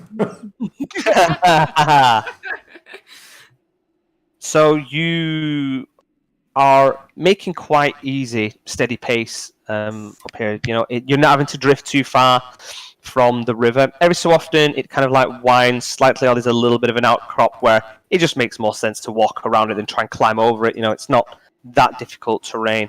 And the four of you are, chatting back and forth, but kind of paying attention to what's going out there. You travel for a couple of hours. The sun is kind of like still hanging low in the sky. It's even though you're kind of like approaching the middle of spring, still feels like the sun is unnaturally low around here. So it's not getting super bright. But it doesn't burden you. It's easy enough and it's quite comfortable, and there's not really much of a sign of anything other than the occasional wildlife. You see, some winter hares kind of like scampering around, and at some point you kind of like see a little shadow in the sky, and for a moment your heart skips a beat, but then you just see that it's a peregrine falcon just kind of like circling around, and then it just kind of like floats off into the snow. But it's just an easy walk. And you're walking for a while, and walking for a couple of hours, and you kind of feel yourself. The incline is starting to come about. You can kind of feel a slower burn in your walk, and you can feel like you're going uphill a little bit more. But it's not like a sudden steep climb. It still feels relatively flat around here. And oh, that sounds like a dragon on the actual thing then. Oh wait, this token looks like one. So you carry on walking, and I'd say after about 7 or so hours, you reach this fork in the river that that Gillespie had mentioned. And you've made good time. It's been quite comfortable. You know, halfway through, you kind of like broke out some rations, managed to have a little bit of food. And you feel that is probably round about the afternoon now. So you're at this fork in the river where it's coming down from two streams that connect into this larger river. One that seems to head off further into the hills, and one that seems to head off kind of like a little bit harsher into the mountains. What do, folks? Gillespie seemed to think that it was more likely that Helen went to the right. But we should perhaps inspect the area and see if we can find any of our own clues. It's worth a try. That's a good idea. But first, Alex, I'm going to use my my cape Yep. to determine the weather for the next 8 hours where we are. Okay. Just as an action, yeah? Yeah. Okay. What is the vicinity of the area that it tells it in? Because it doesn't know where you are at that point, yeah? Yeah, I don't think it says how far away, so Let me have a look. what you consider it. Bear with me. Inventory. It is your forecaster's cloak. It's one for life. While wearing the cloak, you can use an action to open it and speak its command words to create a harmless sense effects within the cloak to represent what the weather will be like at your location for the next 8 hours. This is persistent for 1 minute. Okay, so that is at your location. Okay, so if you keep doing it, then it might change from place to place depending on how far you get. You know.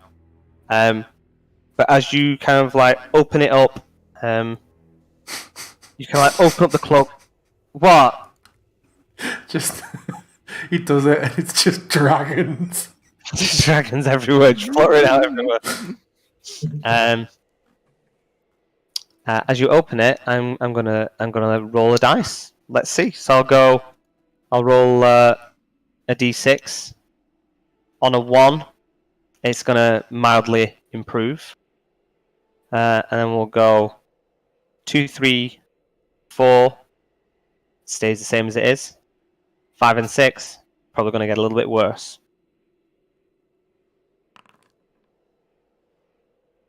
Yeah, seems like it's going to... So you kind of open it up, and there's this little blustery illusion of falling snow, which it kind of almost falls in time and swirls around with the snow that you're actually seeing now. So at first it doesn't even look like it's doing anything, then you kind of see like, oh, okay, so it's going to be pretty much what you've got now. You don't have to worry about getting trapped in it. Oh, did that not come out? No. Did it not? Not for me. Yeah, no, okay, there you go. I had it automatically selected. I rolled a 3. Nice. So you kind of like cast a glance up towards the left, where it seems like the incline goes very sharp, and the river kind of like seems to have a few slightly frozen waterfalls that you can kind of see where it's kind of like dropping, where the different elevations are a lot sharper. And the much easier climb into the hills here, it's still a little bit rocky, still a little bit of a path, and it still kind of like winds up closer towards the mountain, but it's nowhere near as sharp. Yeah, roll me your survival check again, then, please. Still me? Yeah, well, you're the one that's leading the way. Yes, it is. I can't look. Okay, 15. 15. Okay. You follow the river for... Have we picked the direction, have we? Yeah, she said she was going to the right, yeah? Oh, did she? Okay, I thought we were inspecting here for it. Okay, cool. Yeah, if she's just heading off. You thought... Oh, sorry, you thought she was what? I thought we said we were going to have a look, weren't we? Because we'd heard that he'd probably gone to the right, but we were going to look for tracks or any sign here, or is Eileen just knuckling down and okay, so up? right. Well, I misunderstood, so we'll just take that survival check because it's still looking for tracks anyway. Yeah. So, okay. So, kind of like looking around. There's no tracks. Any tracks that have been here, if they said it's like a few weeks ago that the young lord had been up this way, they would be well and truly covered by now. And kind of like a little glance around. Nothing that you can see.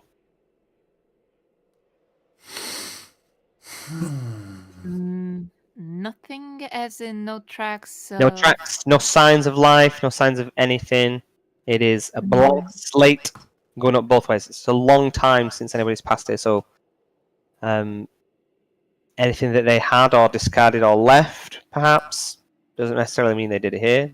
Doesn't necessarily mean it isn't there and you found it, but you don't see anything around here.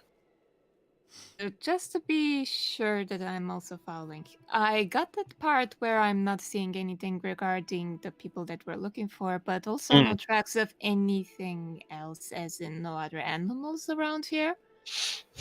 Because that's kind of ringing alarm bells. No tracks of anything around here. I kind of pause at that realization. And I'm going to turn to the others. Has anybody heard anything lately? A bird, a hare? Any Have we? wildlife at all? And are we leaving tracks? Say again? Are we leaving tracks? Oh, yeah. You look behind the... You all died. You were poisoned. The brandy was bad. It's maybe been a while since you noticed anything floating around.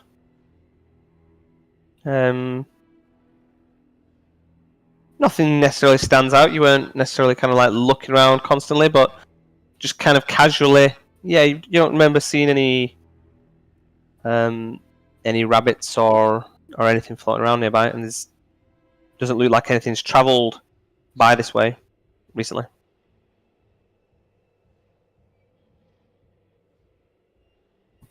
What do we think? Proceed with caution or with expediency?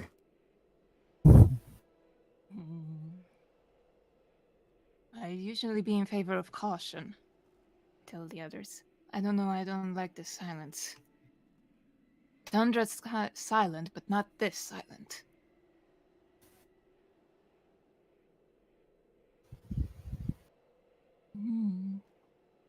I'm also looking at the others. I will trust your judgment. I do not have the experience in such conditions. With your permission, I'd still think that we should see what's happening here. But be on the lookout. Let out, and I think we're going forward. Okay. So Unless you're all... anyone's going to stop me. Okay. So you're all collectively and cautiously heading to the right. You've told everybody to keep a lookout, but you're kind of like looking for tracks and stuff, I presume, Eileen, and seeing what's going on. Okay, well, can you roll me survival, and everybody else roll me a perception check, please? Get look.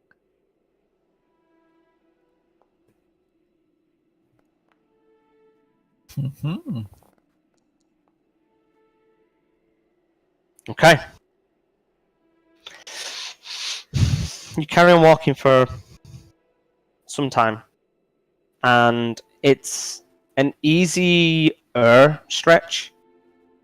It starts kind of getting a little bit windy as it's tried to find this path of least resistance down the mountain, and it's kind of like a few more growing ledges as you draw closer to kind of like the base of the mountain, and the hills start giving away for cliff faces in place to place. And you are kind of walking around, and Eileen, you see tracks. And you kind of like ended up in this slight not really a valley. You kind of like, the cliff walls on both sides raise about 15 feet, then kind of plateau, and then there's like a much higher cliff on one side. And as you're walking, you see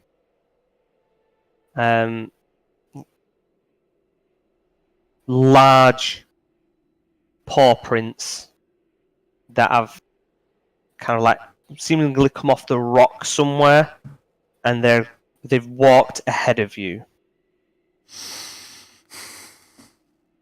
First that we've seen in a while now. I just offered the others to stop.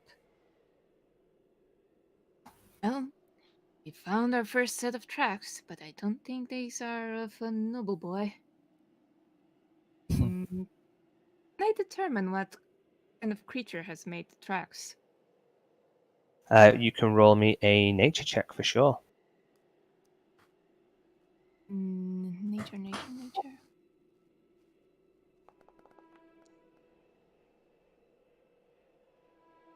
Not 100% sure. It's quite difficult to say. They are fresh enough that they've left a good imprint, and I will give you that they look in some way feline.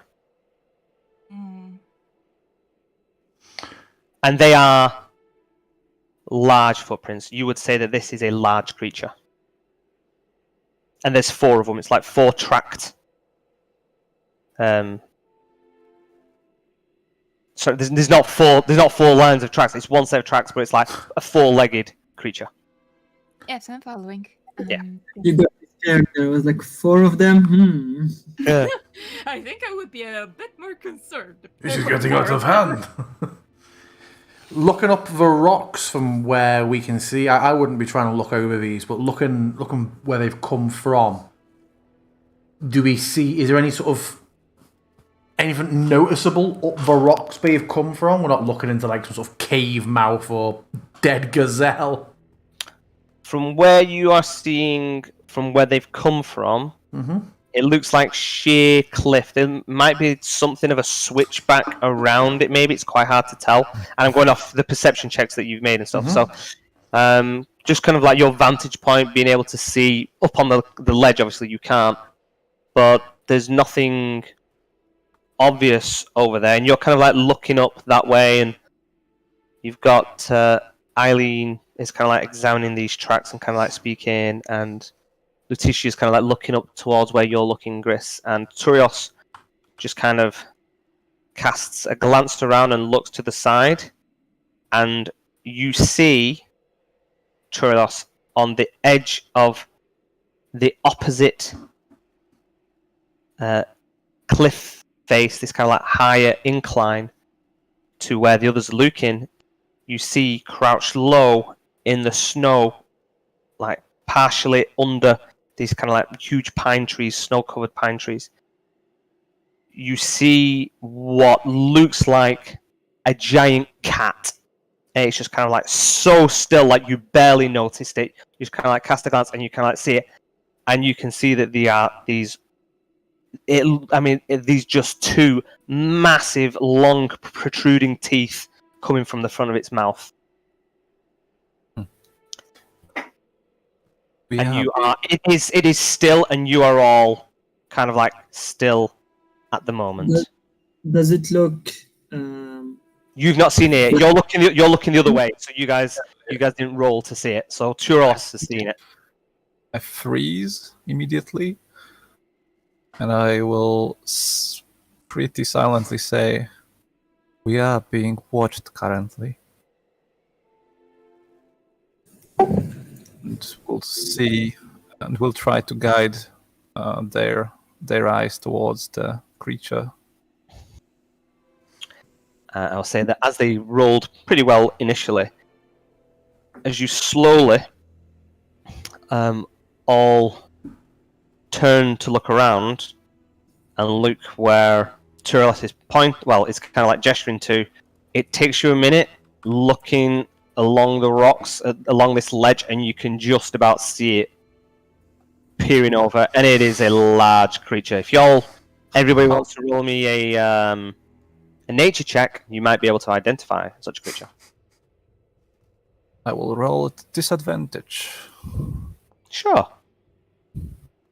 Got a 10 and a +4. Christ alive. It's a dog. Eileen, I will give that. Now that you have seen it, and you've been this way before, you could look up and you see a saber-toothed tiger, just kind of peering down. This huge creature. How And far would it be approximately? well, let's find out, shall we? Very important question. Do you want to ask me the question? Are you asking this to me or?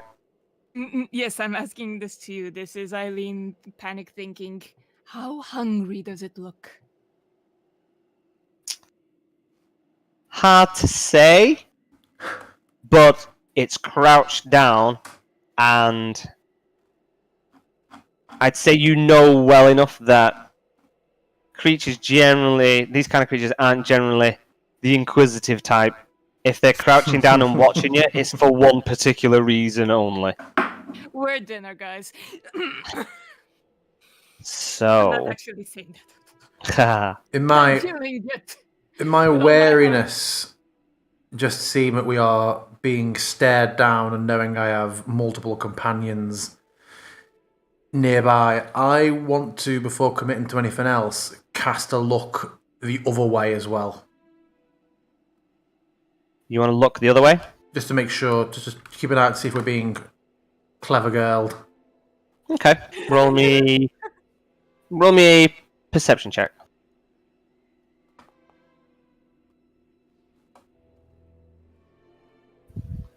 You look up, look along the adjacent ledge, and you kind of like casting a glance, but also then like quickly looking back because you almost don't want to take your eyes off this the saber-tooth, and you can't see anything up there.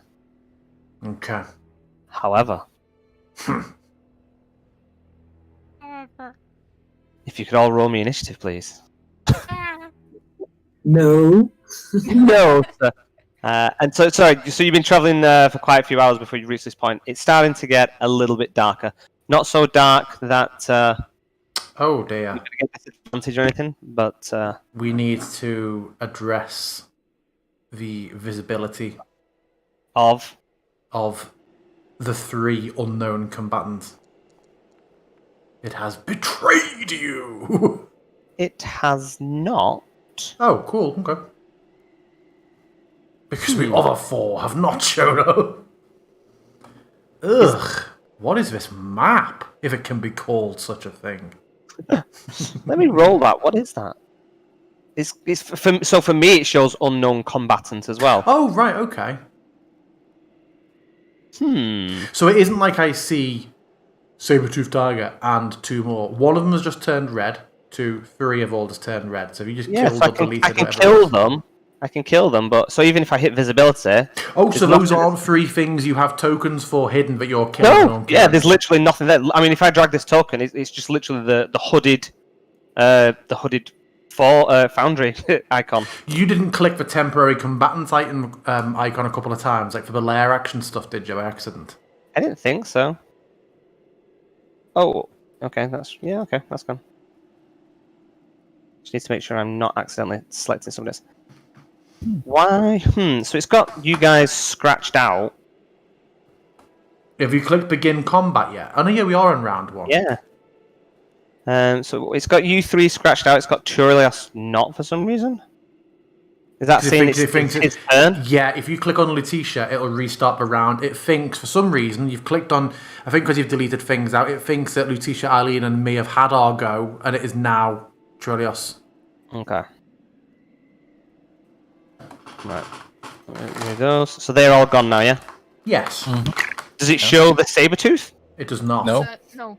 Interesting. Okay. Now it does. Now it does. Yep. And the It dragon. does. And No initiative. now it shows him on the map. Yeah. I think he has initiative to be hidden, yeah. Yes, I do see So the... close. Yeah, I do see the beast. So the tracks that you saw were coming, well, I guess off this cliff, kind of like in front of you. And this is where you kind of stopped. It's pretty close. Defeat. Okay. I thought I saw it in the distance. I mean, it's still pretty high up. If you want to get some trigonometry in there. It's 100 foot up. Oh dear. Why is it so big? So how high should I roll to make it my friend? So it has not done anything as of yet. It's up to you what you wish to do. I mean, it didn't attack us yet, so I don't know. Nope. I'm thinking. Does it look threatening or does it look passive, like just observing us? I mean, it's prone. It's kind of like watching, and it's Okay, doing so- exactly what I've said. It might be absolutely 100% ready to pounce. It's not its turn yet, though.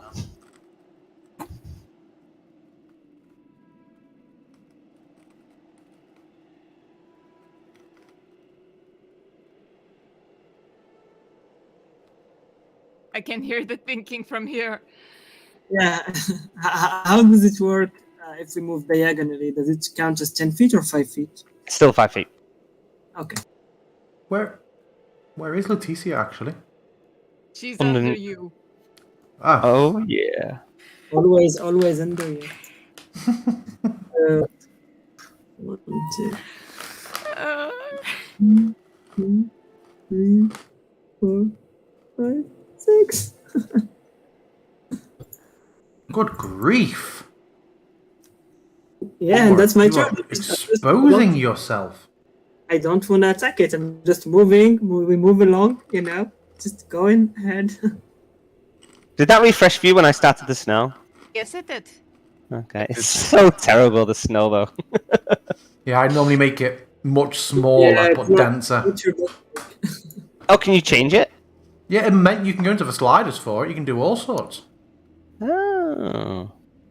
I'm pretty the- sure the animation is a bit different for Blizzard.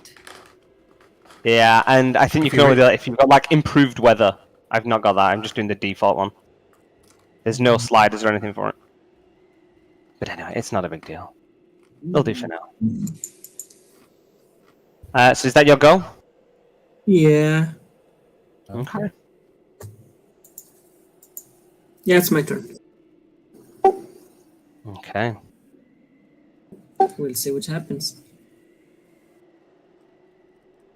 Okay, so me next. All right, I think I'm going to move up to here, but I will also prepare an action. If it's going to pounce for anyone, like at anyone, I'm going to have Guiding Bolt prepared. Okay. And that's going to be my turn. Okay. For its turn. As you start moving that way, it slowly starts stalking that way. And just goes a little bit so far back. Do you not actually know when? Because it's going to keep an eye on you, so it's going really slow. Over here. And it kind of crouches down a little bit more. Kind of right on the edge.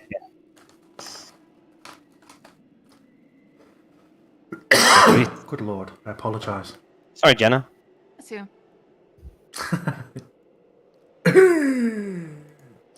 Just out of curiosity, because I wasn't expecting to have it. Do they show up for you all?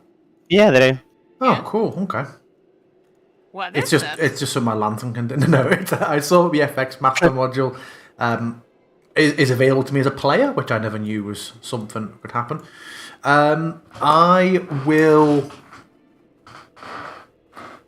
I'm gonna flame. Oh no, I just don't know what Trios is gonna do. I will move up, put myself at the front with my hammer and shield drawn. And I will just, yes, warily continue, keeping myself close to the squishies. I suppose for my action, yes, if it comes within 5 feet of me, I will attack. Okay. Gyarados. It's a Okay. bit exposed over there. Well, that's fine. Well, I'll follow, I suppose, for now. And I will be at the ready to cast Chill Touch if anything happens. If it attacks, basically.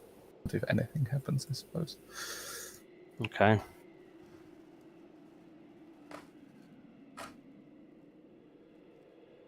And that's it. And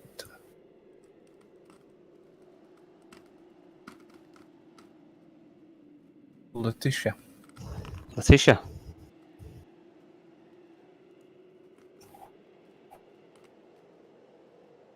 Somehow that dice rolling has made me feel incredibly uncomfortable.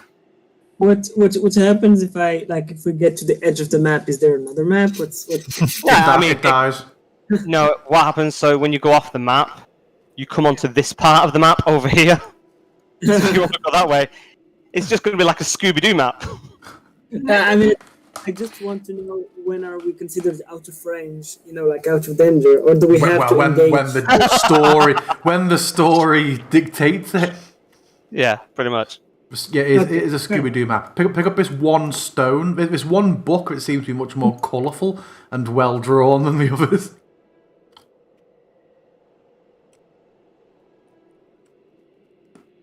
Well, I'm going to...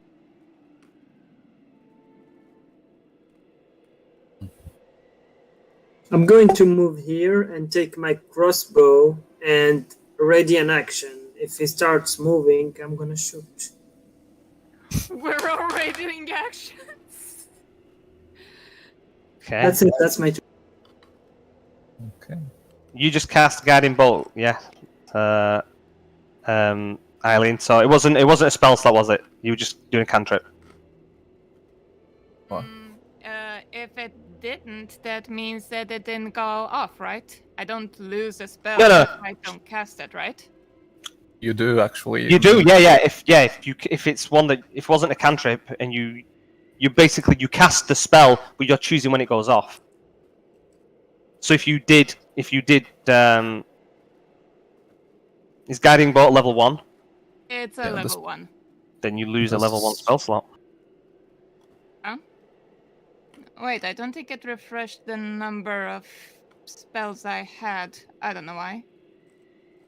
Because it appeared 0 from 4 spell slots. It was weird. What do you mean? So like spell. No, I fixed it. Okay, But it appeared 0 out of 4 spell slots for level 1. I seem to have that problem. Did you do the refresh as well before the long rest?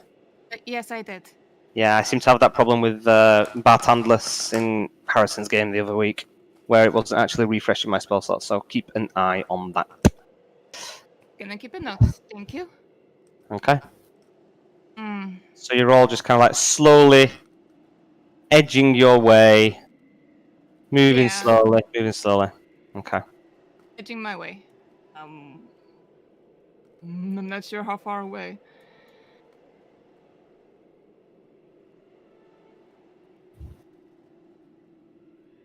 And I think that's all right now. Can I see what its intentions are? It does look ready to pounce. You've said that much, but can I tell towards whom it looks like it's going to jump first?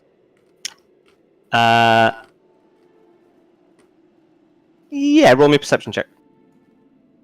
Okay, check.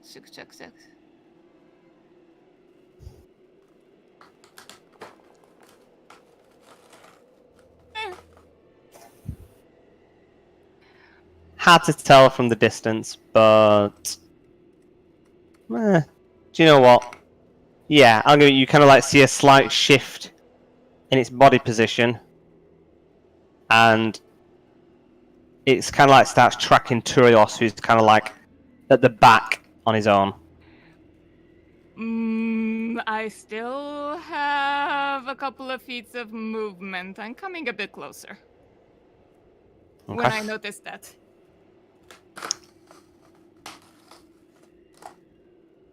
This is an impressive game of chicken. It is.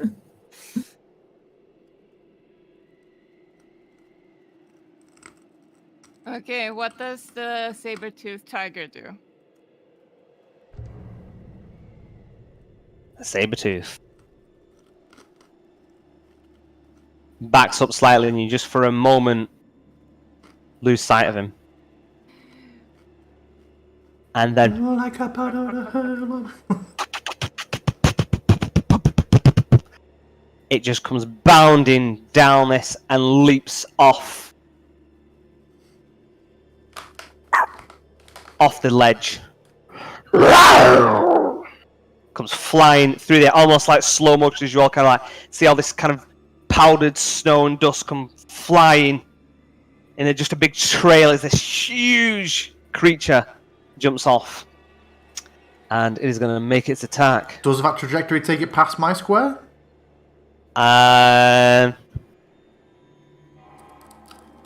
Sure, but I need to turn this down. Jesus. That was a very loud track. Oh my god, that deafened me. Yeah, I'd say just about like, it might be just over the top of you, as it's kind of like coming over like just up in the air. So it's more like 5 feet. It's adjacent to you in the air because it's like disadvantage, or is it right just be a normal one? Say again. Is it a disadvantage or just a normal strike? Yeah, just an attack of attack. Yeah, if you're doing an attack of opportunity, it's just a normal attack. So as it comes back, I just swing out with a warhammer, trying to catch it along the side as it comes. Wah, And wah. I do believe the chill touch would also go off. Sure. Roll me chill touch then. What's target? Target. Does my crossbow attack triggers too or not? No, I was too far, right? Were you holding your turn again on it? Yeah. Yeah, I already did my action, so I was holding a crossbow. Sure. Take the shot. Okay. Shoot her! Shoot her!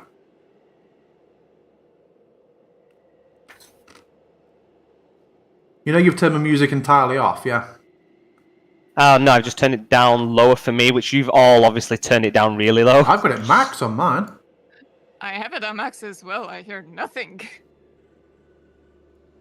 You hear it now? Yours does affect ours as well, you know. Yeah, Now no. it's back in. Yeah, it's back in now. Okay.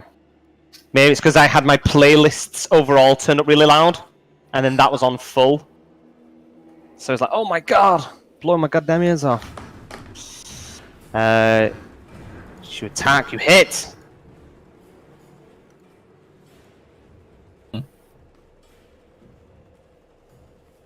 What's that? What? 46 damage? What? 46, 17. What? Oh, 17. Okay, 6 damage. There we go. I was hovering over stupid shit. I was like, how have you got that so wrong? Well, when people are near my land. Okay. 6 damage, so. It kind of hits it, strikes it in its flank, but it's just already in the process, and its massive paws just come bearing down on Turilos. Miss.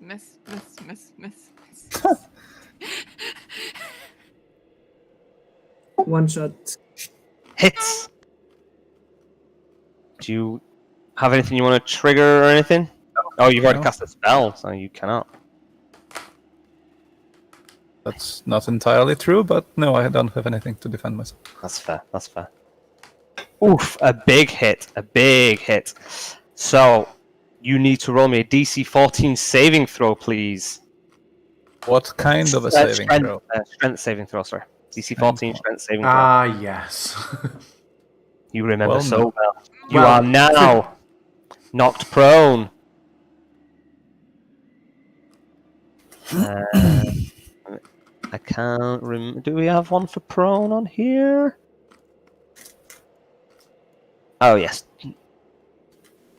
Well, it's falling, but we'll Yeah, call that prone. I always use that one. So this creature just comes bounding through the slight darkness, the snow, big swirled tendrils blustering about, lands and just fully bodies Turios, kind of hitting with big heavy paws, and the claws just kind of like not so much piercing, but just the impact of it just like knocks the wind out of him, knocks into the floor, and it's just kind of looming over the top of him. And that is its go.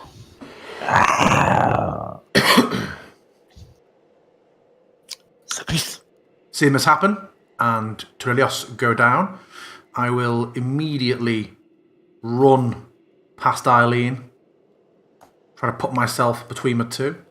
I will level my hammer out pointing towards the beast, and you will all see the hammer just... You hear like a sort of a brief keening, sort of high-pitched whine for a moment, almost metallic sounding, as the head of the hammer glows white. As I invoke True Strike. Nice. And then will swing at the beast advantageously.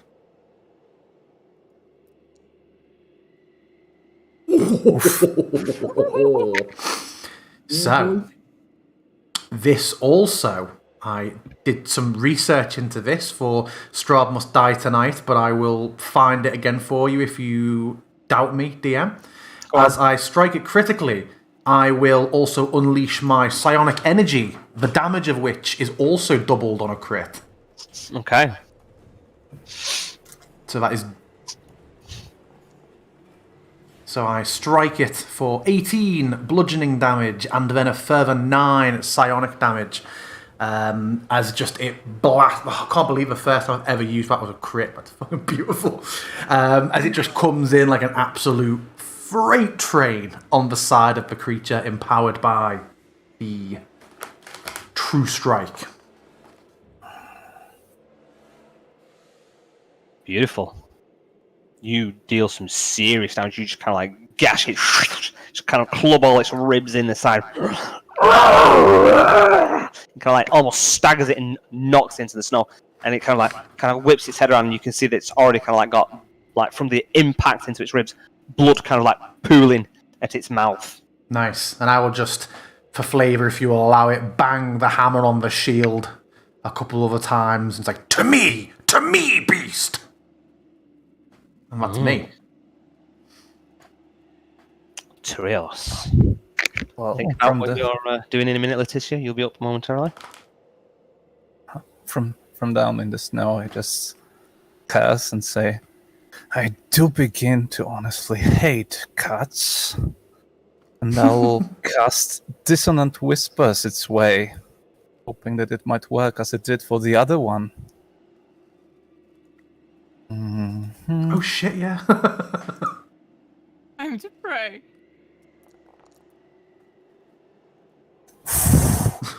Oh. This one does not want to flee. And I do believe it takes half the damage. Okay. Wait, give me a second. Yes, indeed it does. And I will stand up, seeing that it does not seem to be affected. And seeing as that was my action, my bonus action, not... Oh, okay, and I cast a spell. Yeah, that's it. I have to stay there.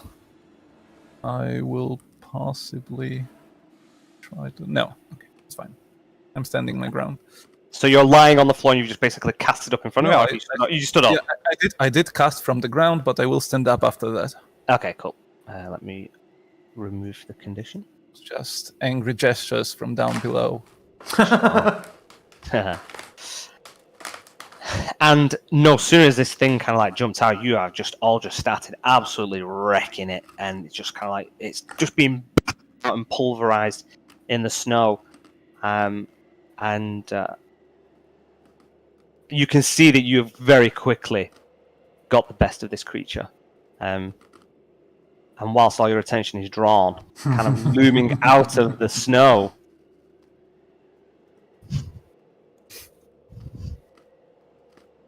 Oh, no, Ulala. no. and Lucitia? as all your attention is kind of drawn this way, there's just a... And Letitia kind of hears it and spins around, and it will try to strike you with its chilling gaze. Oh, fuck me, so it's an actual one. It's not Babby's first Yeti encounter. Oh no, I mean it was already on the thing in the beginning, so Oh no, It I mean, it isn't like baby wheels slap you about. It's straight into the chilling gaze. We ain't fucking about. yeah, that's how we roll here. So as you kind of hear this kind of like bounding around, and you kind of like turn around, Letitia, you see this creature just coming. The noise of it kind of like attracts you, and your initial thought is that it is a bear, like what people have been describing, but it is most definitely not a bear. This kind of huge, kind of like drool kind of dripping from its mouth. Roll me a free perception check, please, Letitia. I'm going to call it a DC 15. Okay, perception. Perception.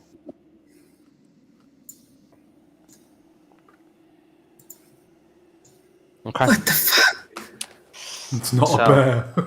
It's not doing good. I have +6. Like, what the fuck? Just not good enough. Okay, Please roll me then a DC 13. Oh, actually, I'm going to try and just roll. It should just work. And then we'll roll it from here. Chilling gaze. Has that prompted you? Or do I have to hit the damage first? You should have to hit that. You should, depending on if it's a save and then damage ability, then yeah, clicking the damage will prompt the save also. Okay. And then it may do that other bullshit.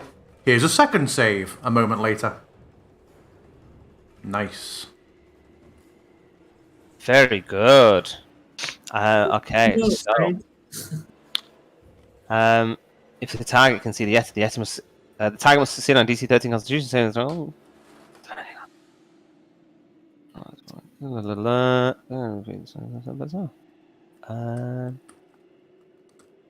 Oh, hold on a minute. I don't think there's any damage on this one. I thought with Chilling Gaze it was just the save avoids the other effect. I thought the damage had happened. Cold damage, and then we penalize unless it's immune to cold damage. The target can repeat the saving throw, ending the effect. If the target's saving throw is successful, or if the effect ends, target.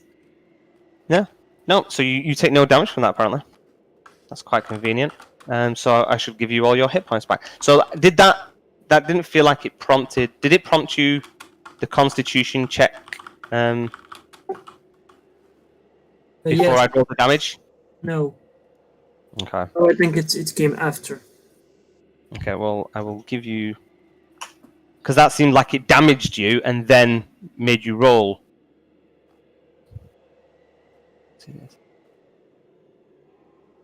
Yeah.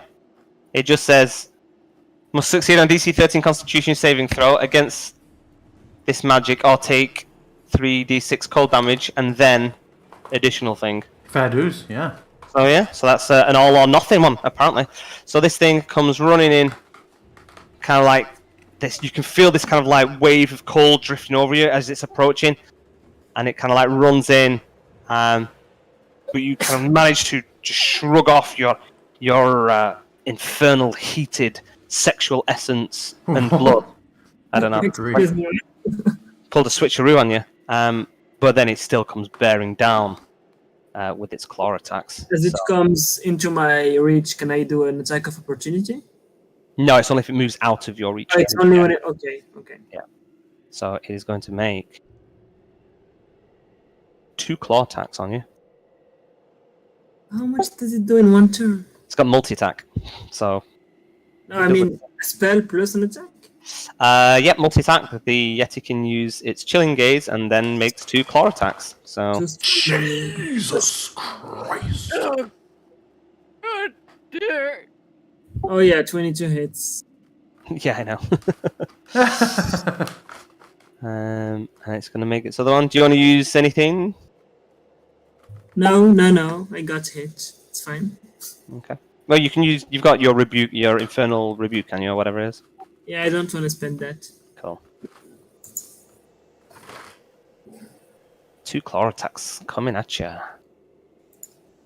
Your music is not on repeat, by the way, so it's played the end of a track, and now it's back just to silence of the grave. Ugh. I have it clicked for a repeat, which is interesting. You need to have the individual track set to repeat, which is annoying.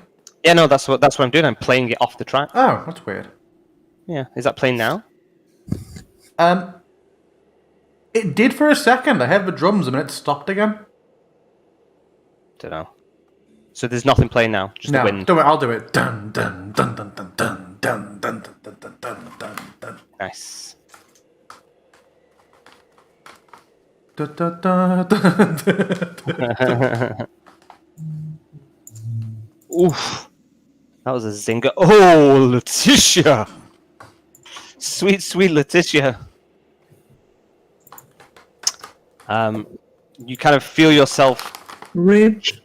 shrug off this chilling gaze as its eyes kind of like swell and kind of like feel dark around you, kind of like freezing up, but then you kind of shrug it off. But then, as you kind of like shake your head to shrug it off, just BAM! There's just 2 heavy claws, just kind of like rip into your body, boom, just pummeling your organs. Oosh. That was a tough round. Yetis are no joke. Push indeed. Letitia. Yes, so I'm going to make an attack with my rapier and augment it with my defensive flourish. Okay.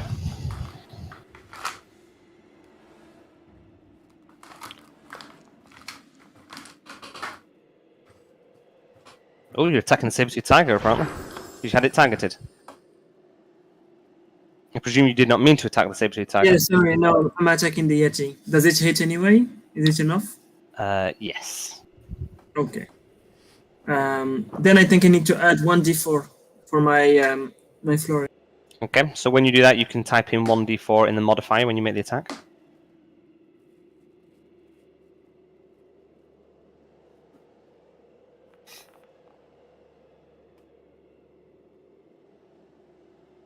Nice. We are being raided. Oh, hold on. You still had it targeted for the damage, so you just damaged the damaged the Transfer saber. it over. Yeah, they're connected. They are but one. Okay, bear with me. 8 damage. Cool. And as you kind of like, And then go on, yeah, carry on. I just wanted to use my bonus action to heal myself. Okay. Then make sure you are targeted, and then roll your heal. What's your bonus action for healing yourself? What is it? Healing word?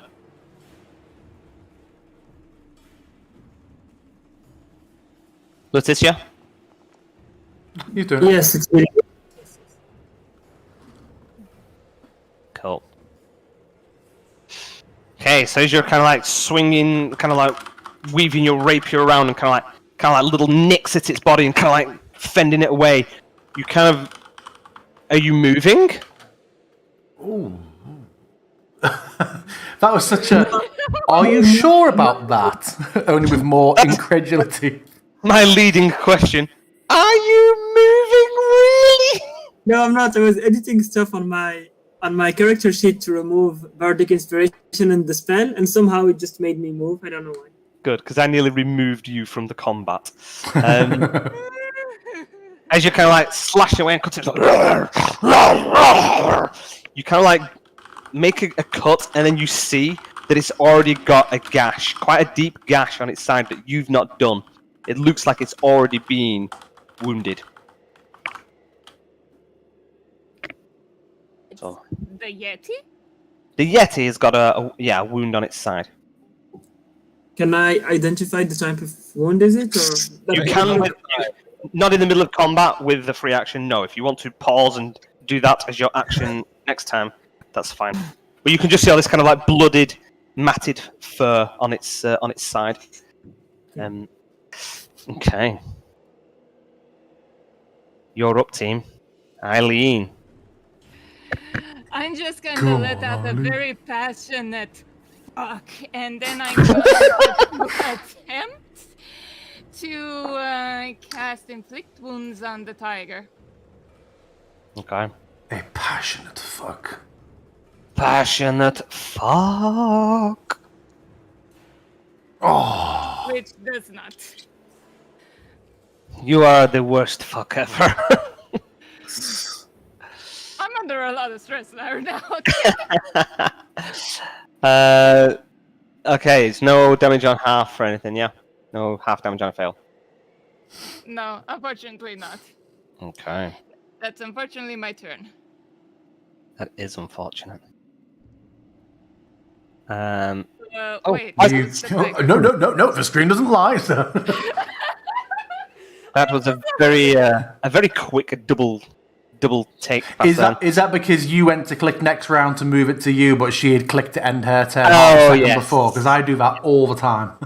Yes, it will have been that indeed. Do you know what? Given the crit and how much damage you did, I'm going to give you Gris. Make me an intimidation check, please.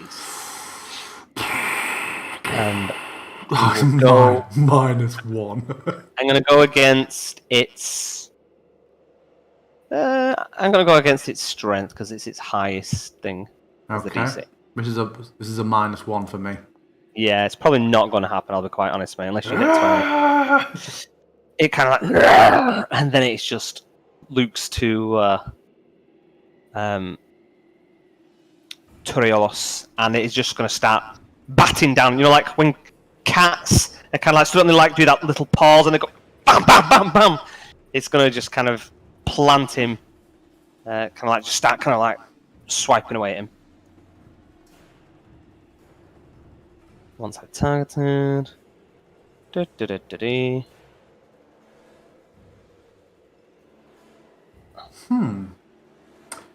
Why didn't my Sonic Strike use one of my dice?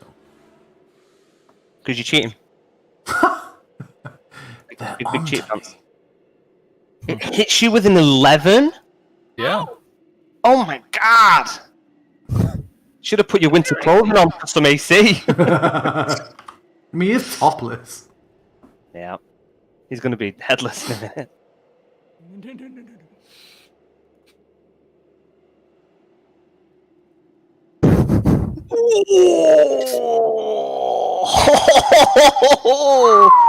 You're looking at this bad boy, don't have multi-strike.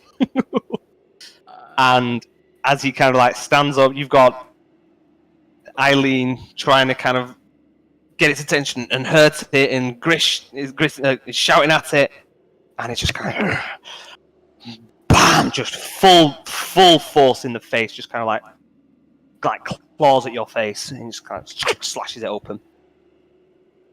Bloody And beast. then it is going to.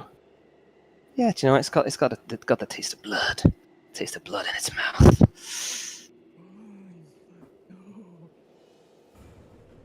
That's its go over. Sir Grease. You see the creature bearing down on Letitia behind you. You see Turilos really, really struggling. I will have to repeat my action, emboldened by how well it worked, seeing Trilos getting absolutely battered down. I once again will... Oh, actually, am I still benefiting? Yes, I am. I will once again pop my True Strike as the hammer glows once more, and I will bring it down advantageously on the tiger. Fuck a duck! spectacular. And I will obviously again unleash. A trade. I will unleash my psionic smite as well. So there is the hammer damage. Well, I can trigger it afterwards. Does that kill it? Because if it doesn't, then I will. It does. Oh, it kills it. Then I will not blow my wad on a psionic dice. Don't. You don't have to declare that as you're doing the attack, like it's a psionic attack. No, it's like a smite. I can choose to after it's hit. I can then go, I will. It's just. Hold on, is it after it's hit or after it's taken damage? Okay, let's have a look at the exact word. It might be that you have to add the damage as part of it, that's all. No, immediately after you hit a target. So I'd already declared I was going to, so I will knock it off. Yeah, so I think you get to choose whether you're going to do it, but obviously the kill shot is... Shitty DM. Yeah, okay. So yeah, I just absolutely skull it, and then I will just shout to Eileen, Tendotrolios! And I will sprint over. Well, I'll run over to my movement. But there's nothing else I can do. I'm just getting... in fact, here. I'll get myself in on this, and that is me. In fact, I will just call over... Away, beast! Away!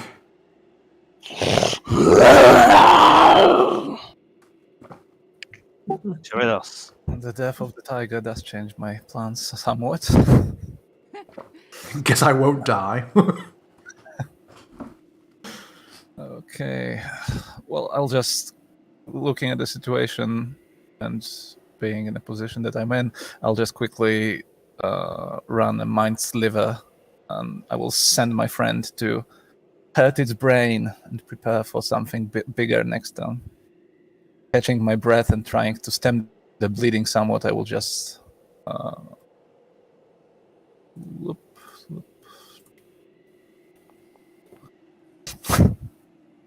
Yes. Solid one in its brain.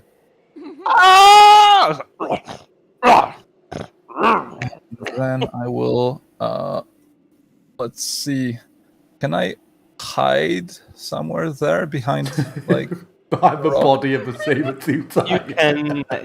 You can move there, but hiding is an action unless you can do that. Yeah, sure. I mean, would it put something between me and the creature? Yeah, you would have cover if it was trying to do a ranged attack. If it gets its bow out, then you'll be fine with some cover there. Yeah, I'm just basically trying to get out of its sight, like not to be on the... Oh, okay. Sure. I mean, you're out of you're out of range anyway, but yeah, that's fine. Sure. Is that your go? Yes, that would be it. Okay. It is now the Yeti's turn as it sees Sir Gris skull in the saber-toothed tiger and then come running over. It immediately tries to use Chilling Gaze upon you. So instead of me damaging you and then it not working, can you roll me a DC 13 Constitution saving throw, please? I can and I will!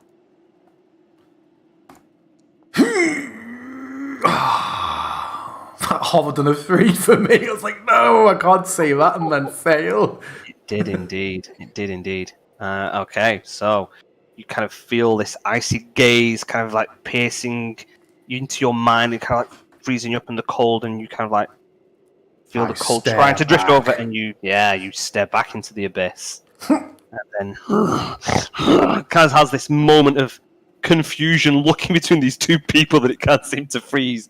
And almost like a bang your heads together, it just kind of like arms out wide and then just kind of like attacks you both at the same time with its 2 claw attacks. So it will attack Grease first.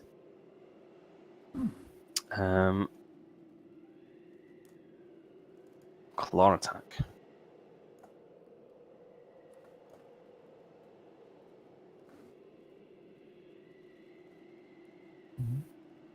Big hitters. Hits, yeah, boy. Big boy cheeky hit. Oof. Got some decent damage there. I can't. Yeah, okay.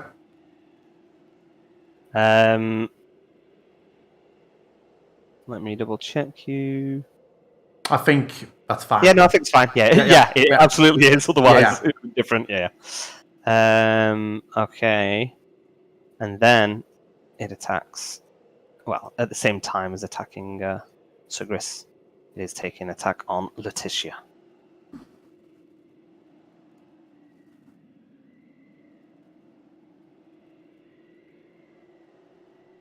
Misses! Look at you, lucky lady! So it's kind of like got its attention on. You were more of a. Well, no, you know what? Yeah, it missed you. As you were going for, you kind of like see this swipe coming in, you just kind of like duck down, like kind of like almost crouched as you're ready to come up with a potential attack as you stand up. I hit him with my rapier again. We're done with my rapier again. Wah.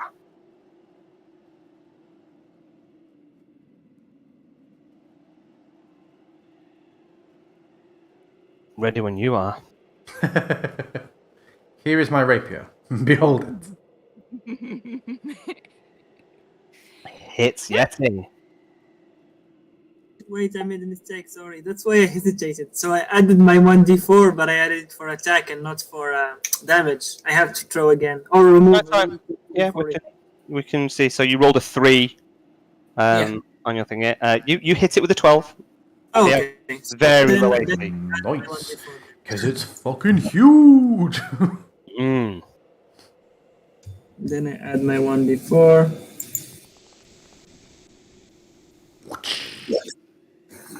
Smash, smash. Pew, pew, pew, pew. And yeah, that's my turn. It's your turn. Okay, you kind of like ducking in and weaving around, dodging. It's like, kind of like swinging at you. Give it just a little stabby. Kind of like skewering it.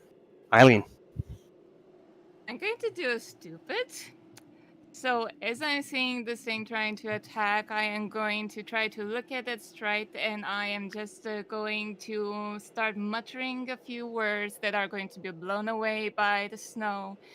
But the Yeti is going to hear something along the lines of, I hope that you will feel everything tenfold from now on. And I'm going to curse it with Path to the Grave. As an action, you choose one creature you can see within 30 feet of you, Yeti. Cursing it until the end of your next turn. The next time you or an ally of yours hits the cursed creature with an attack, the creature has vulnerability to all of that attack's damage, and then the curse ends. So please do not disappoint me. And I am going to. Well, I suppose the good thing is if I miss, but still Trelios can hit it as well, because next time someone hits. Okay. Do not disappoint me, team. Okay, wow. Well, that is your go. Trellis, above you on the mountain. Oh no, fuck. I'm kidding. You It's hear the beat of Strahd. wings. It's Strahd. Okay. You hear an unzipping as from chin to stomach, the Yeti opens up. It's Radin, smirking. Sagris.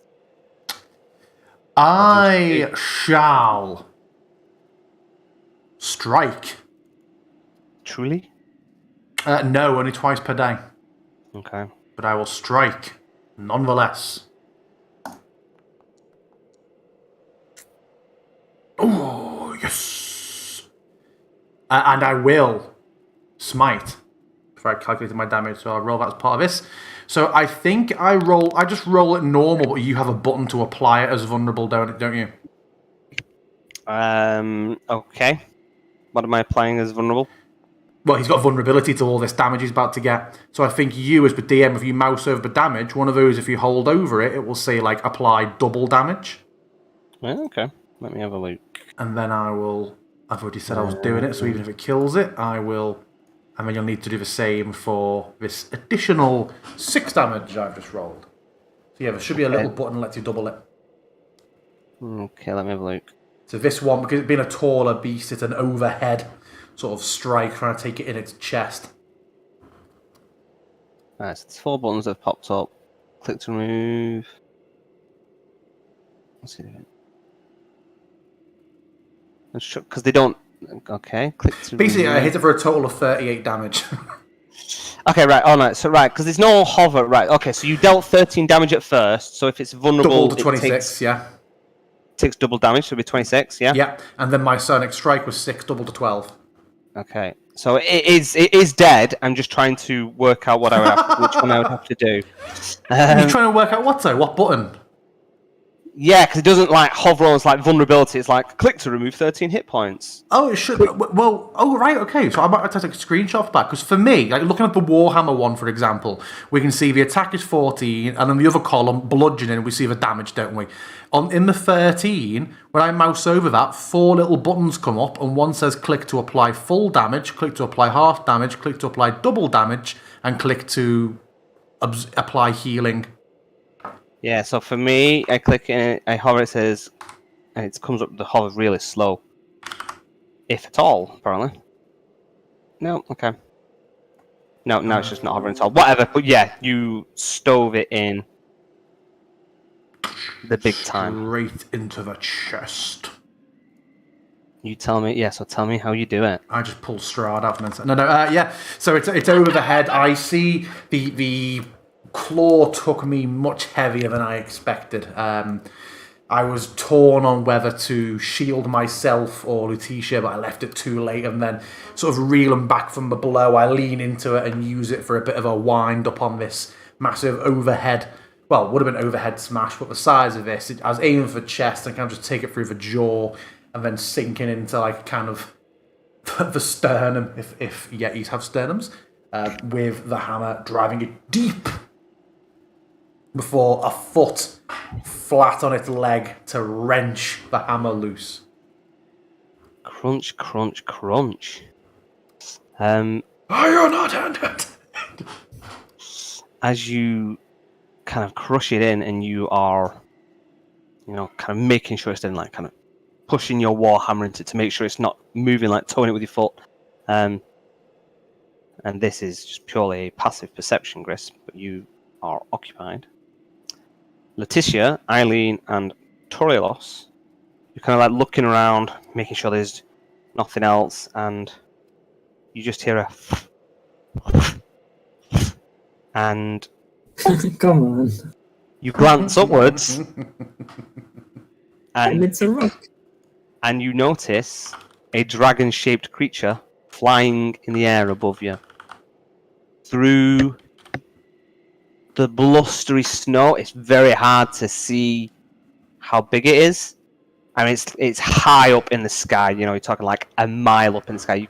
You just kind of like, it's like just a little gap in the snowfall, and you kind of look up and kind of like just crescents across the moon. You just kind of like see it in the shadows. It's almost so dark. It's like final season of Game of Thrones dragons kind of thing that you can just about see. But the three of you, for whatever reason, are just kind of like drawn up to it and just catch a glimpse of it, and then you just kind of like, you kind of like see it circle a little bit and seems to head in the direction of what would have been the river passage going into the mountain.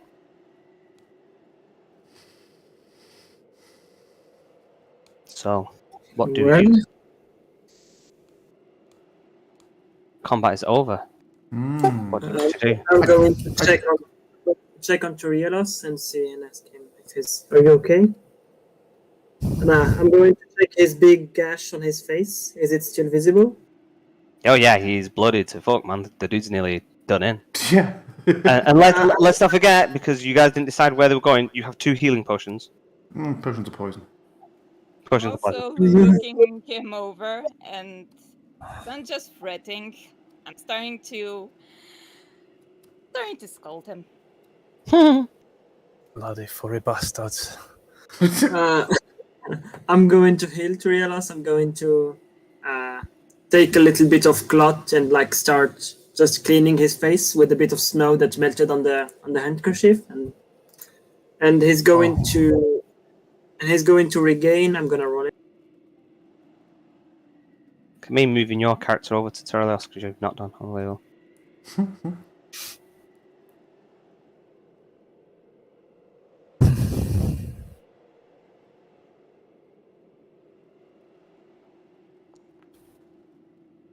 Nice. Good heal. 7 HP. That has automatically applied. And you kind of like touch his face, and as you're kind of like casting the healing word. What is the healing word? Are you speaking? What are you saying? Gotta say something. Yeah, I'm just saying you're gonna be okay, you know? Don't Magic be- words. You're gonna be. don't be- You're gonna be okay, champ. The And word should be Robert Downey Jr.'s Tropic Thunder. Survive! and you kind of like run your fingers over it and kind of like touch the wound and just kind of like see the face just start kind of all knitting together and all the skin intertwine and like it's still kind of like blood speckled around his chin, but the lacerations are just kind of like all covered up. And he was looking Well, a hell of a mess. thank you for that. It turns out that not all cats are so easy to turn around. Right? This one had much more bite than the last one. I There is know a moment that- in which I am trying to say there is a difference between a cat that is trying to eat you and another that is trying to palm you and tell you to go away. I say, and I just kind of not exactly hit, but not exactly am very careful with you as I'm also adding you a couple of cure wounds.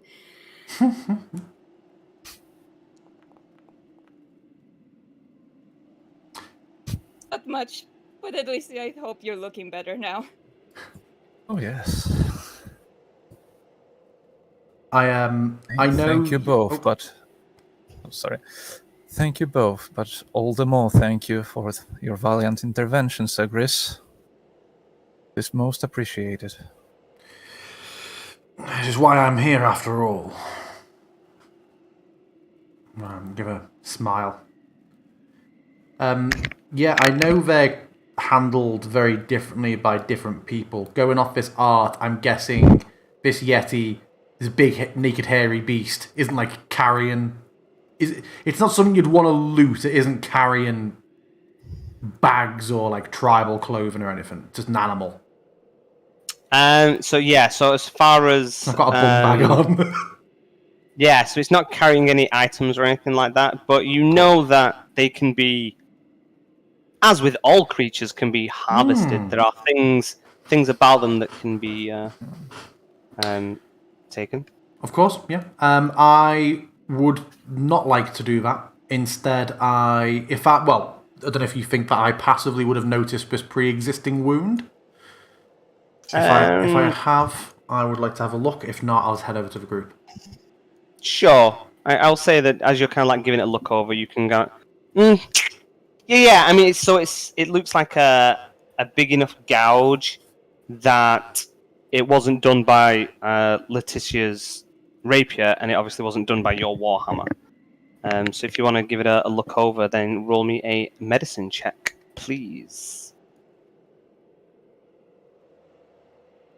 The good dice only come in the heat of battle. So it's quite hard to say what it is, but it looks like it's torn flesh. So it looks like maybe a bite mark, but you can't tell what from. Okay. I have no interest in Harvesting. butchering or harvesting, so I will break all the rules of your poxy campaign by travelling 45 feet over to my companions and leave it there. What did you say? I'm sick. Sickened of it. We're all bundling up for warmth by this point. Although I am also curious how the things were, like the state of them. I did ask before if the saber-toothed tiger was looking like it has eaten in the wild. Yeah, I'm trying to determine if they've been here feeding off wildlife, or if everything was spooked by, the thing that was flying around out there. Hard to say what has made everything so quiet, but yeah, they seem like they are well fed. They don't seem like they're necessarily suffering. Presuming they were, of course, hunting together, which may or Can may not I be the case. check if the Yeti has any human belongings on him? Like some, He anything. has nothing. He has nothing on him. He's not carrying anything. Like a little bit of cloth or anything that he could have, like while attacking another adventurer, some bit of like a buckle, like a belt buckle or anything in his clothes or something. No, He nothing. doesn't have clothes on. It's just all fur. He's basically a giant snowy Bigfoot. Oh no! I wasn't asking if he's wearing clothes. What I asked is that maybe when he attacked whatever people he attacked, there were some remnants of their clothes on his clothes, or maybe I mean, you can roll me an investigation check if you want to start looking through his fur and stuff. If we ask for long enough, he'll have to put some clothes on him. His hat! I want to see his hat, DM! No sort of top hat? DM, can I look through his bag of holding? You're having a little look through, and it's all a bit matted and messy, and there's kind of like all leaves and bits of twigs and stuck in there, and you're kind of having a little look around for a while, but nothing there that seems to catch your eye. Okay. Just take his Crocs and be done with it. Can I make Yeti boots then? You can 100% harvest stuff. Oh, As well, as well, Aggie, we got Harvesting Handbook, volumes 1, 2, and 3. That's true. Can I do that? You 100% can try. You can try. I want to. Okay, so roll me so there's a few different ways of doing this. I guess to start with, I'm going to go with roll me a nature check, please. Oh, this is what you did last campaign, wasn't it? Like the nature check to identify, the medicine check to not fuck it up. Robinist. Okay. So I will say that from the Yeti itself, so this is what you know that you could potentially get off it. Isn't necessarily what you can get off it. The tongue is generally considered to be quite valuable. The howl of the Yeti is renowned for either signaling or even calling avalanches and blizzards. And mountain clans long ago learned how to dry the tongues into reeds and place them in pipes that they believe whistle upon the approach of violent weather. So you can try and harvest the tongue, and you would also be aware of Yeti's hide. The Yetis are capable of surviving in the darkest, coldest winters, in part largely to their thick hides and coats. In the desperate struggle that are mountain peaks, these coats are worth more than their weight in gold, and any mountain chief would happily welcome a stranger into their hut when presented with a gift of Yeti hide. Can you roll me an Arcana check, please?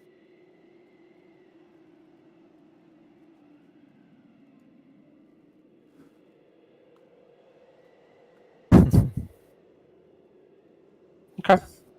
You don't necessarily know. You know that the Yeti hide is valuable. You don't necessarily know why. But you know that a Yeti's hide weighs around 35 pounds, and it's going to take a while to skin its hide. Whereas the tongue, 2 pounds in weight, they are a big creature. So you could make a reed potentially, or you could sell it. It's up to you. So what do you want to do? And if you want to take any other parts, you can take whatever you want. But those are the things that you know are harvested generally. Okay. So that means, okay, just let's say for the sake of argument, if I cut like his legs, I cannot make boots with the legs, right? I cannot just like Yeah. I probably look horrified at you're doing that. You just want to hollow out the bone and muscle and just wear like Ugg boots. Okay. Well, first and foremost, no, because this is a large creature, so like both of your feet would fit in one of its legs. Yeah, it's like the Mario boots. It's the Mario boots jumping around. But like elements of them can be used to make boots and things like that. Okay, so I'll try to do that. What do I need to harvest and roll then? To just get enough material to make myself boots later on. Okay, that's fine. I would say that it's going to be a survival check. If you're just trying to take enough for making some boots, just normal boots, then I will give you that. You can cut enough fur off in patches and stuff that it's not really going to be a problem. And we'll call it like, I don't know, 5 pounds of fur, kind of like rolled up into a bundle, will give you enough to make 2 boots. That works. Yep. If you're wanting to take the tongue, that's up to you. How long does it all take? If this is it, to skin the full thing, it's going to take quite a while. But if she's just kind of like hacking off chunks, it's probably going to take about 15-20 minutes while she's kind of like hacking away at it. And sounds like a short rest to me. You could 100% be short resting, but I think she'll obviously want short rest after it as well. So yeah, I was leaning up on a bit of rock. Oh no, that's a tree, isn't it? I think zooming in. Yeah, a bush or something. Yeah. Yeah, just sort of take stock, and I will just alternate between having an idle peek around and this won't take long. Looking at the roll and casting an eye over, mild curiosity on what she's doing, and I will short rest it up. So, whilst you are trying to take, I'm presuming that's for the Yeti tongue. Yeah, that's for the tongue. Yeah, you are trying to kind of like cut it, and it's like it's so wet and slippy, it like keeps falling back into its mouth. And you're kind of like cutting it, and you just end up with like this little bit of a stump, and the rest is kind of like curled back down its throat, and you just made an absolute show of it. Yep. Okay, so I get out with 5 pounds of fur. You said I need to add that to my inventory. Yes. Okay, thank you. Is it going to make me do it again? Okay, I don't get any double dipped benefit. It's just it just solidifies the hit die being spent. Cool. Okay. So, what are you guys doing then? You short resting out here?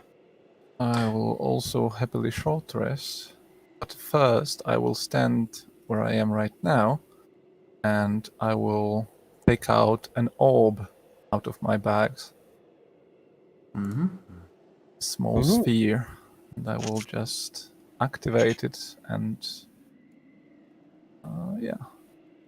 capture the scene, as it were. Not explaining much, really. Okay. Are you looking at your thing, or are you just doing the capture element of it? I'm doing the capture thing. Okay. I've positioned myself to gather both creatures. Yeah. Oh, cool. Like a selfie. Something like that. And then I will join Sir Gris somewhere near the bushes. Gris and Eileen. Question. Can we realistically find a spot where the wind isn't in our faces? I mean, this cliff that you're up against, you're kind of at the base of the mountain here on the right-hand side. So there's no kind of wind going to be coming from that direction. So where you're hugged up against now is probably the most out of the wind area. It's a little bit of a slight wind tunnel, kind of like coming down this path, but it's not as bad as being exposed on top. Mm-hmm. Realistically, can I burn a candle in this stone? If you covered it, if you kind of have it up against one side, yeah, it's not. You're not out in a blizzard by any means. It was kind of quite mild, blustery snow. So. Mm-hmm. Well, In this situation, I am going to quietly take out one of my candles. This one seems to be smelling, even from where you guys are standing, just vaguely of sage. And I'm just gonna lit it up and just seem to hum something a little more to myself than to anything else. Probably a prayer is probably not, but everybody can safely regain an extra 2d6 hit points. What? What, so we all get 2d6 hit points? Did you Yes. say? My Yes. God, Do you wanna I wish I'd known that before I popped my Right, head hold on. down. Same. Hold on. Wait. Right. Is it It's a when they candle. spend? Is it when they spend hit points? When they spend hit dice, they get additional. Yes. If So they how many? use Ah, okay. So it's on top of. the That's Yeah. fair creature enough. who remains within 20 feet of the candle during the short rest regain hit points by handing hit dice. They regain an extra 2d6 hit points. Jesus. Glad I only popped the one. Yeah, that is me back in black. Same. Oh God, Why I is it- misclicked. I No, went it's to not. 2 HP. Good God. I placed my eye onto the candle. So I also have an ability that allows you guys to get 1d6 more hit points on a rest, but I don't know if Right. Wait. Do you need to trigger it, or is it like a spend, or does it happen every time? Because let's because And just Right, start burning. I know that Islands is. All I'm saying is there's no point in everybody using the same thing, and because everybody's at full hit points now, apart from Letitia. So Letitia, what does yours do? So I think mine is not a spend. It's automatic. I'm going to check because you can't see the whole text in Foundry. I'm going to read it very quickly on 5e tools and I'll be back just to confirm. Whoa, that's a pirate inside. So we Is it- I meant on Roll20. Is it Song of Rest? Yes, it's Song of Rest. Why can't you read it all? I don't know. It seems too short from what I remember. So I'm going to read it to see if there isn't like a little piece missing. Okay. Because, for example, if I look at like Hellish Rebuke, it doesn't say if it recharges on a long or I short mean, rest. It said Song of Rest, I think, does not have a number of uses at all. Yeah. Yeah. If it Just- doesn't, you if it doesn't say it has uses, then it has no limited uses. You just do it every time. Yeah, So you're I doing do it on a rest, so and then- So if you or any friendly creatures who can hear your performance regain hit points at the end of the short rest by spending one or more hit dice, each of those creatures regains an extra 1d6. So what we're getting at is, let's decide whether it's worth Eileen burning a candle and using one of the actual uses, because that is limited use, or whether it's worth just starting with Letitia, because I don't think you're all damaged enough that you need an additional 3d6. I don't agree. That's overheal mode, isn't it? We don't all get temporary hit points. Oh. So I would say, Eileen, give yourself a thingy back, and it's probably Okay. better to be. We'll just be mindful that Letitia gets a 1d6 first. Yeah, but obviously, generally, so Eileen's candle, it does take an hour, so she needs to declare it at the beginning of the short rest, guys. So you're, in general, need to decide what's happening at the beginning of the short rest for who's spending what. Okay. Now that you've all found out what abilities you've actually got for healing each other up. Yeah, this sounds like problems for the healers. Well, no, because if you go, okay, we're having a short rest, and then you hit short rest, and then you start spinning hit dice before they've said what they're doing, then it's like, well, it's tough tits now. You're not using the candle. So you just need to be careful about it. Okay, cool. So you're all back to full. Eileen, give yourself one of the uses back on the candle, or say that you just make a cup of tea instead or something. Letitia, you are playing a song, so you are getting your viola out, I guess, because it is a song of rest. You are playing. Does it have to be a song, or can I flavor it whatever I want? Like I just can I just tell them stories about my travels in the tavern? Sure, yeah, that works with a soothing, comforting voice. Okay, so I will make. I don't have anything ready today, but I'll make researches about every plane, so I can tell them every time about a plane I've been to or something like that. I don't know if that breaks the game or not because maybe they don't have knowledge about other planes. I don't know. What do you think? I think that depends from person to person. Turios doesn't even know half of the stuff that's on land, let alone what's on the planes. No, what I So, meant is that is it realistic for a level 3 character like mine to know this stuff and to tell it to other level 3 characters? You know, metagaming, not in game, because in game you can tell anything, right? She I mean, just to be read it in a mindful- book herself. yeah. I don't know. We'll go with it. We'll see how the flavour is, and if I go like, okay, wind it back a bit. I don't think she would have been on like a ton of adventures, but she would have heard a ton of stories, I'm sure. Yeah, maybe more like a word, you know, not maybe like an adventure, or maybe she was just told about this. I don't know. I will think of something nice, Cool. like better than just playing music, because I don't see her just every Yeah. time they go to the West, she's just like, hey, let's have a song. Yeah, that's fine. Okay, so whilst you're all relaxing and taking it easy, and Letitia is telling this really relaxing, soothing story about the time she was in the abyssal plains. It was so calm. You guys need to decide who's having these 2 healing potions, and I will hand them over to you now. Who do you wish to have a healing potion? I would quote.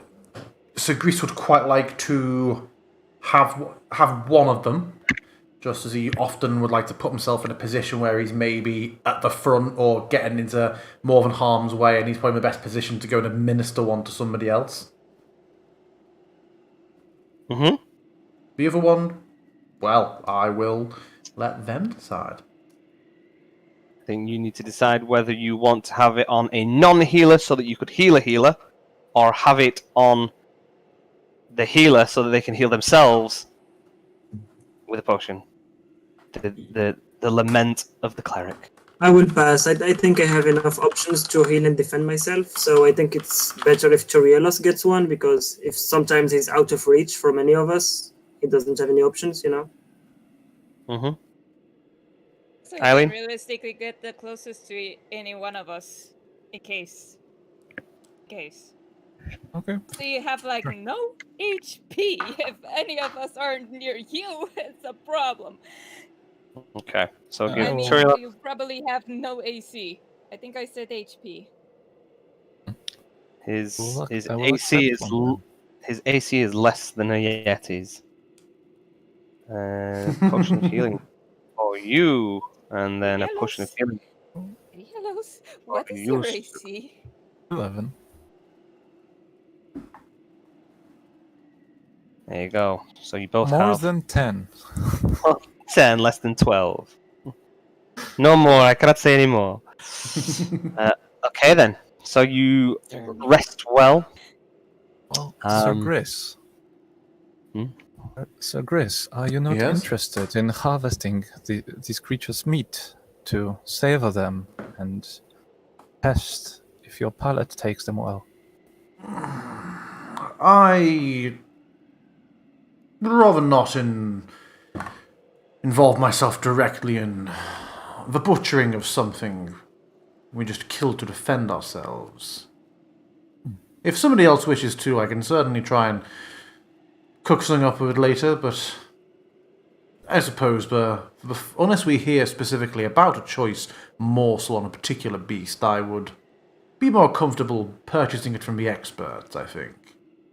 Oh, But if you I wish to try and think take a you- flank, I will certainly try and cook it up for you later. well, that could be a curious experience, but I don't believe I have enough experience to take the choicest of pieces out of them. I'm with Torielos. Let's just taste everything we meet from here, you know? What's the point of visiting a new place if you can't taste what it has to offer?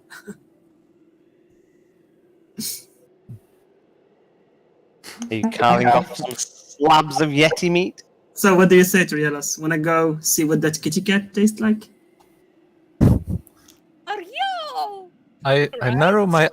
narrow my eyes and look at the cat. Yes, I do believe that would please me. I mean, it's just retribution after all, right? After what he did to you. If you cut it, I shall cook it. Fair enough. It did bury its teeth in mine flesh, so I think it's only fair. This is how we become Okay. a cat Wendigo. A second-hand Wendigo. So who's going to cut off some hunks off the I can do it. I can. Okay. Yeah. Roll me a survival check. Okay.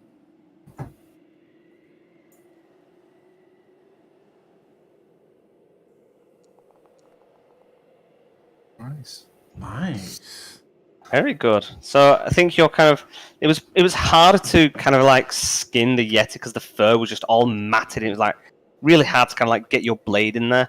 But with the saber-tooth, its fur is a kind of it's smoother and kind of sleeker, and kind of like managed to get a nice cut into the flesh and kind of like peeling back the skin. And I will allow you to take as many pounds of flesh off this thing as you like. Let us keep in mind two things. One, the weight is going to, count. The spoiling factor. The spoiling factor is definitely going to count, although it's cold, so you kind of get a little bit more time on it. And also, and I'm going to say it now at the beginning of all of this campaign, because it will factor in, you're all walking around with a load of bloody meat.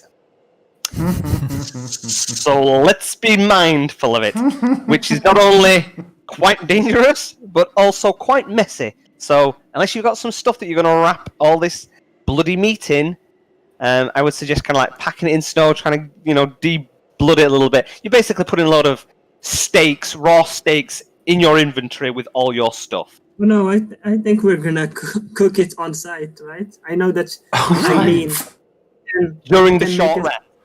Fire. I mean, to be fair, you've been traveling now for probably like, 12, 13 hours. You've had a full day's journey. I have no interest in destroying my bag, leading a stinking, dripping trail as we trek. But if we are camping soon, I will happily take enough to do the next meal, like at tonight's camp. Okay. The biological icons are very disappointing. There's nothing for like a slab of meat. It's like every organ, and then just like loads of tongues. Oh, doesn't matter. Letitia's made it. Cool. £10, fat bastard. Yeah, so we can get 1 pound, 1 pound each. No, 2 pounds. Sorry, because 2 pound is like 1 kilogram, right? So that's nothing. Yeah, it's probably like that's 4 good steaks each. And then it's gonna lose a lot of water when we're gonna cook it, Not the way I cook it, baby. I love a lovely boiled steak. Okay. I've got a sous vide. These are probably things to keep in mind. Maybe buying like a waxed gore bag or something if you're going to be harvesting and things like that. Maybe keep in mind stuff like maybe somebody if you're going to harvest regularly. And this is probably a little bit further down the line. We're still very much in civilization at the moment, but keeping in mind where the campaign might go. Well, I have the ability to freeze something. If we take some snow, melt it into water, I could freeze the water and then destroy down the for an flavor. hour. Well, it's better than having the rotting flesh in your backpack, I believe. So there are alternatives. That's And good. we can later use prestidigitation to bring it up to shape, I believe. I think that would work. I think for the future, definitely a good way of doing it. I think unless you're wanting to walk around with a gourmet kitchen, I don't think you need a lot of frozen steaks tonight. So I think if you're just going to get a nice 2 pounds worth of meat to kind of carry with you now, and sure. Sir Grist cook it up, then we can go down that route. All I'm saying is there are options. There are, yeah. Keep those options well in mind, people. Okay, so where are you looking to make camp then? Are you doing it here? Are you going to find somewhere else? The high It's ground. getting darker. High ground. Okay. Well, I think up there would be a good idea. I mean, I think where the beast came from would give us a good vantage point if we're looking to bed down, perhaps. Okay. Higher is obviously a little bit colder, and lead. 30 foot. Well, you're more exposed though. Exposed. You're out in Yeah, the so wind. do I thought you meant like, oh well. Altitude. Oh, you've gone up. Yeah, of course. You see any like small cave or a little bit of rock that can keep us from the snow? I thought you said a bit of small game. It's like you just got 10 pounds of steak. Indeed, hear that as well. So, what are you looking to do? Are you looking to camp out in the open area where you can see stuff? Where are you looking to sleep? If I may make a suggestion, maybe have the us that are taking watches be up and above from the vantage point, and everybody that's sleeping somewhere more down, like Out of the way. protected by some natural formations, if anything. Okay. I mean, you don't have to camp in this spot. You know, we can do a survival check, and you can find somewhere that's a little bit more appropriate. So if you want to, as it seems though you seem to be the natural tracker, Eileen, you've been promoted. Do you want to roll me a survival check? I mean, you're all looking, so I'll give it advantage. So like everybody's aiding you. We're gonna begin praying. Yeah. Okay, so you're kind of like walking along this up a bit and kind of like casting a glance over to the rocks. Obviously, like I said, this is like the base of the mountain here on your right, and you just see a little alcove area that's a little bit of a climb. Nothing too hard, nothing too difficult. It's not like it's like sheer mountainside or anything here, but it looks like it would provide both a little cave inside and also a vantage point just from not even a cave, you know, it's like a little snug kind of little area where you'd be probably sat down to sleep as opposed to kind of like lying down or putting any type of tent up or anything. But it would also give you enough of a vantage point where you don't need to stray too far from the group. So it's like this little cubby area if you wanted to settle up there for the night. And I'll say enough room to kind of have a little campfire if you wish and do some cooking. Oh, that sounds good Definitely. enough for me. Everybody, I think I found us something. Are you ready to make a rest for the night? An excellent idea, Eileen. Well scouted. Shut up, Alexa. I don't know why I found that so funny. Just how many things can your lantern do?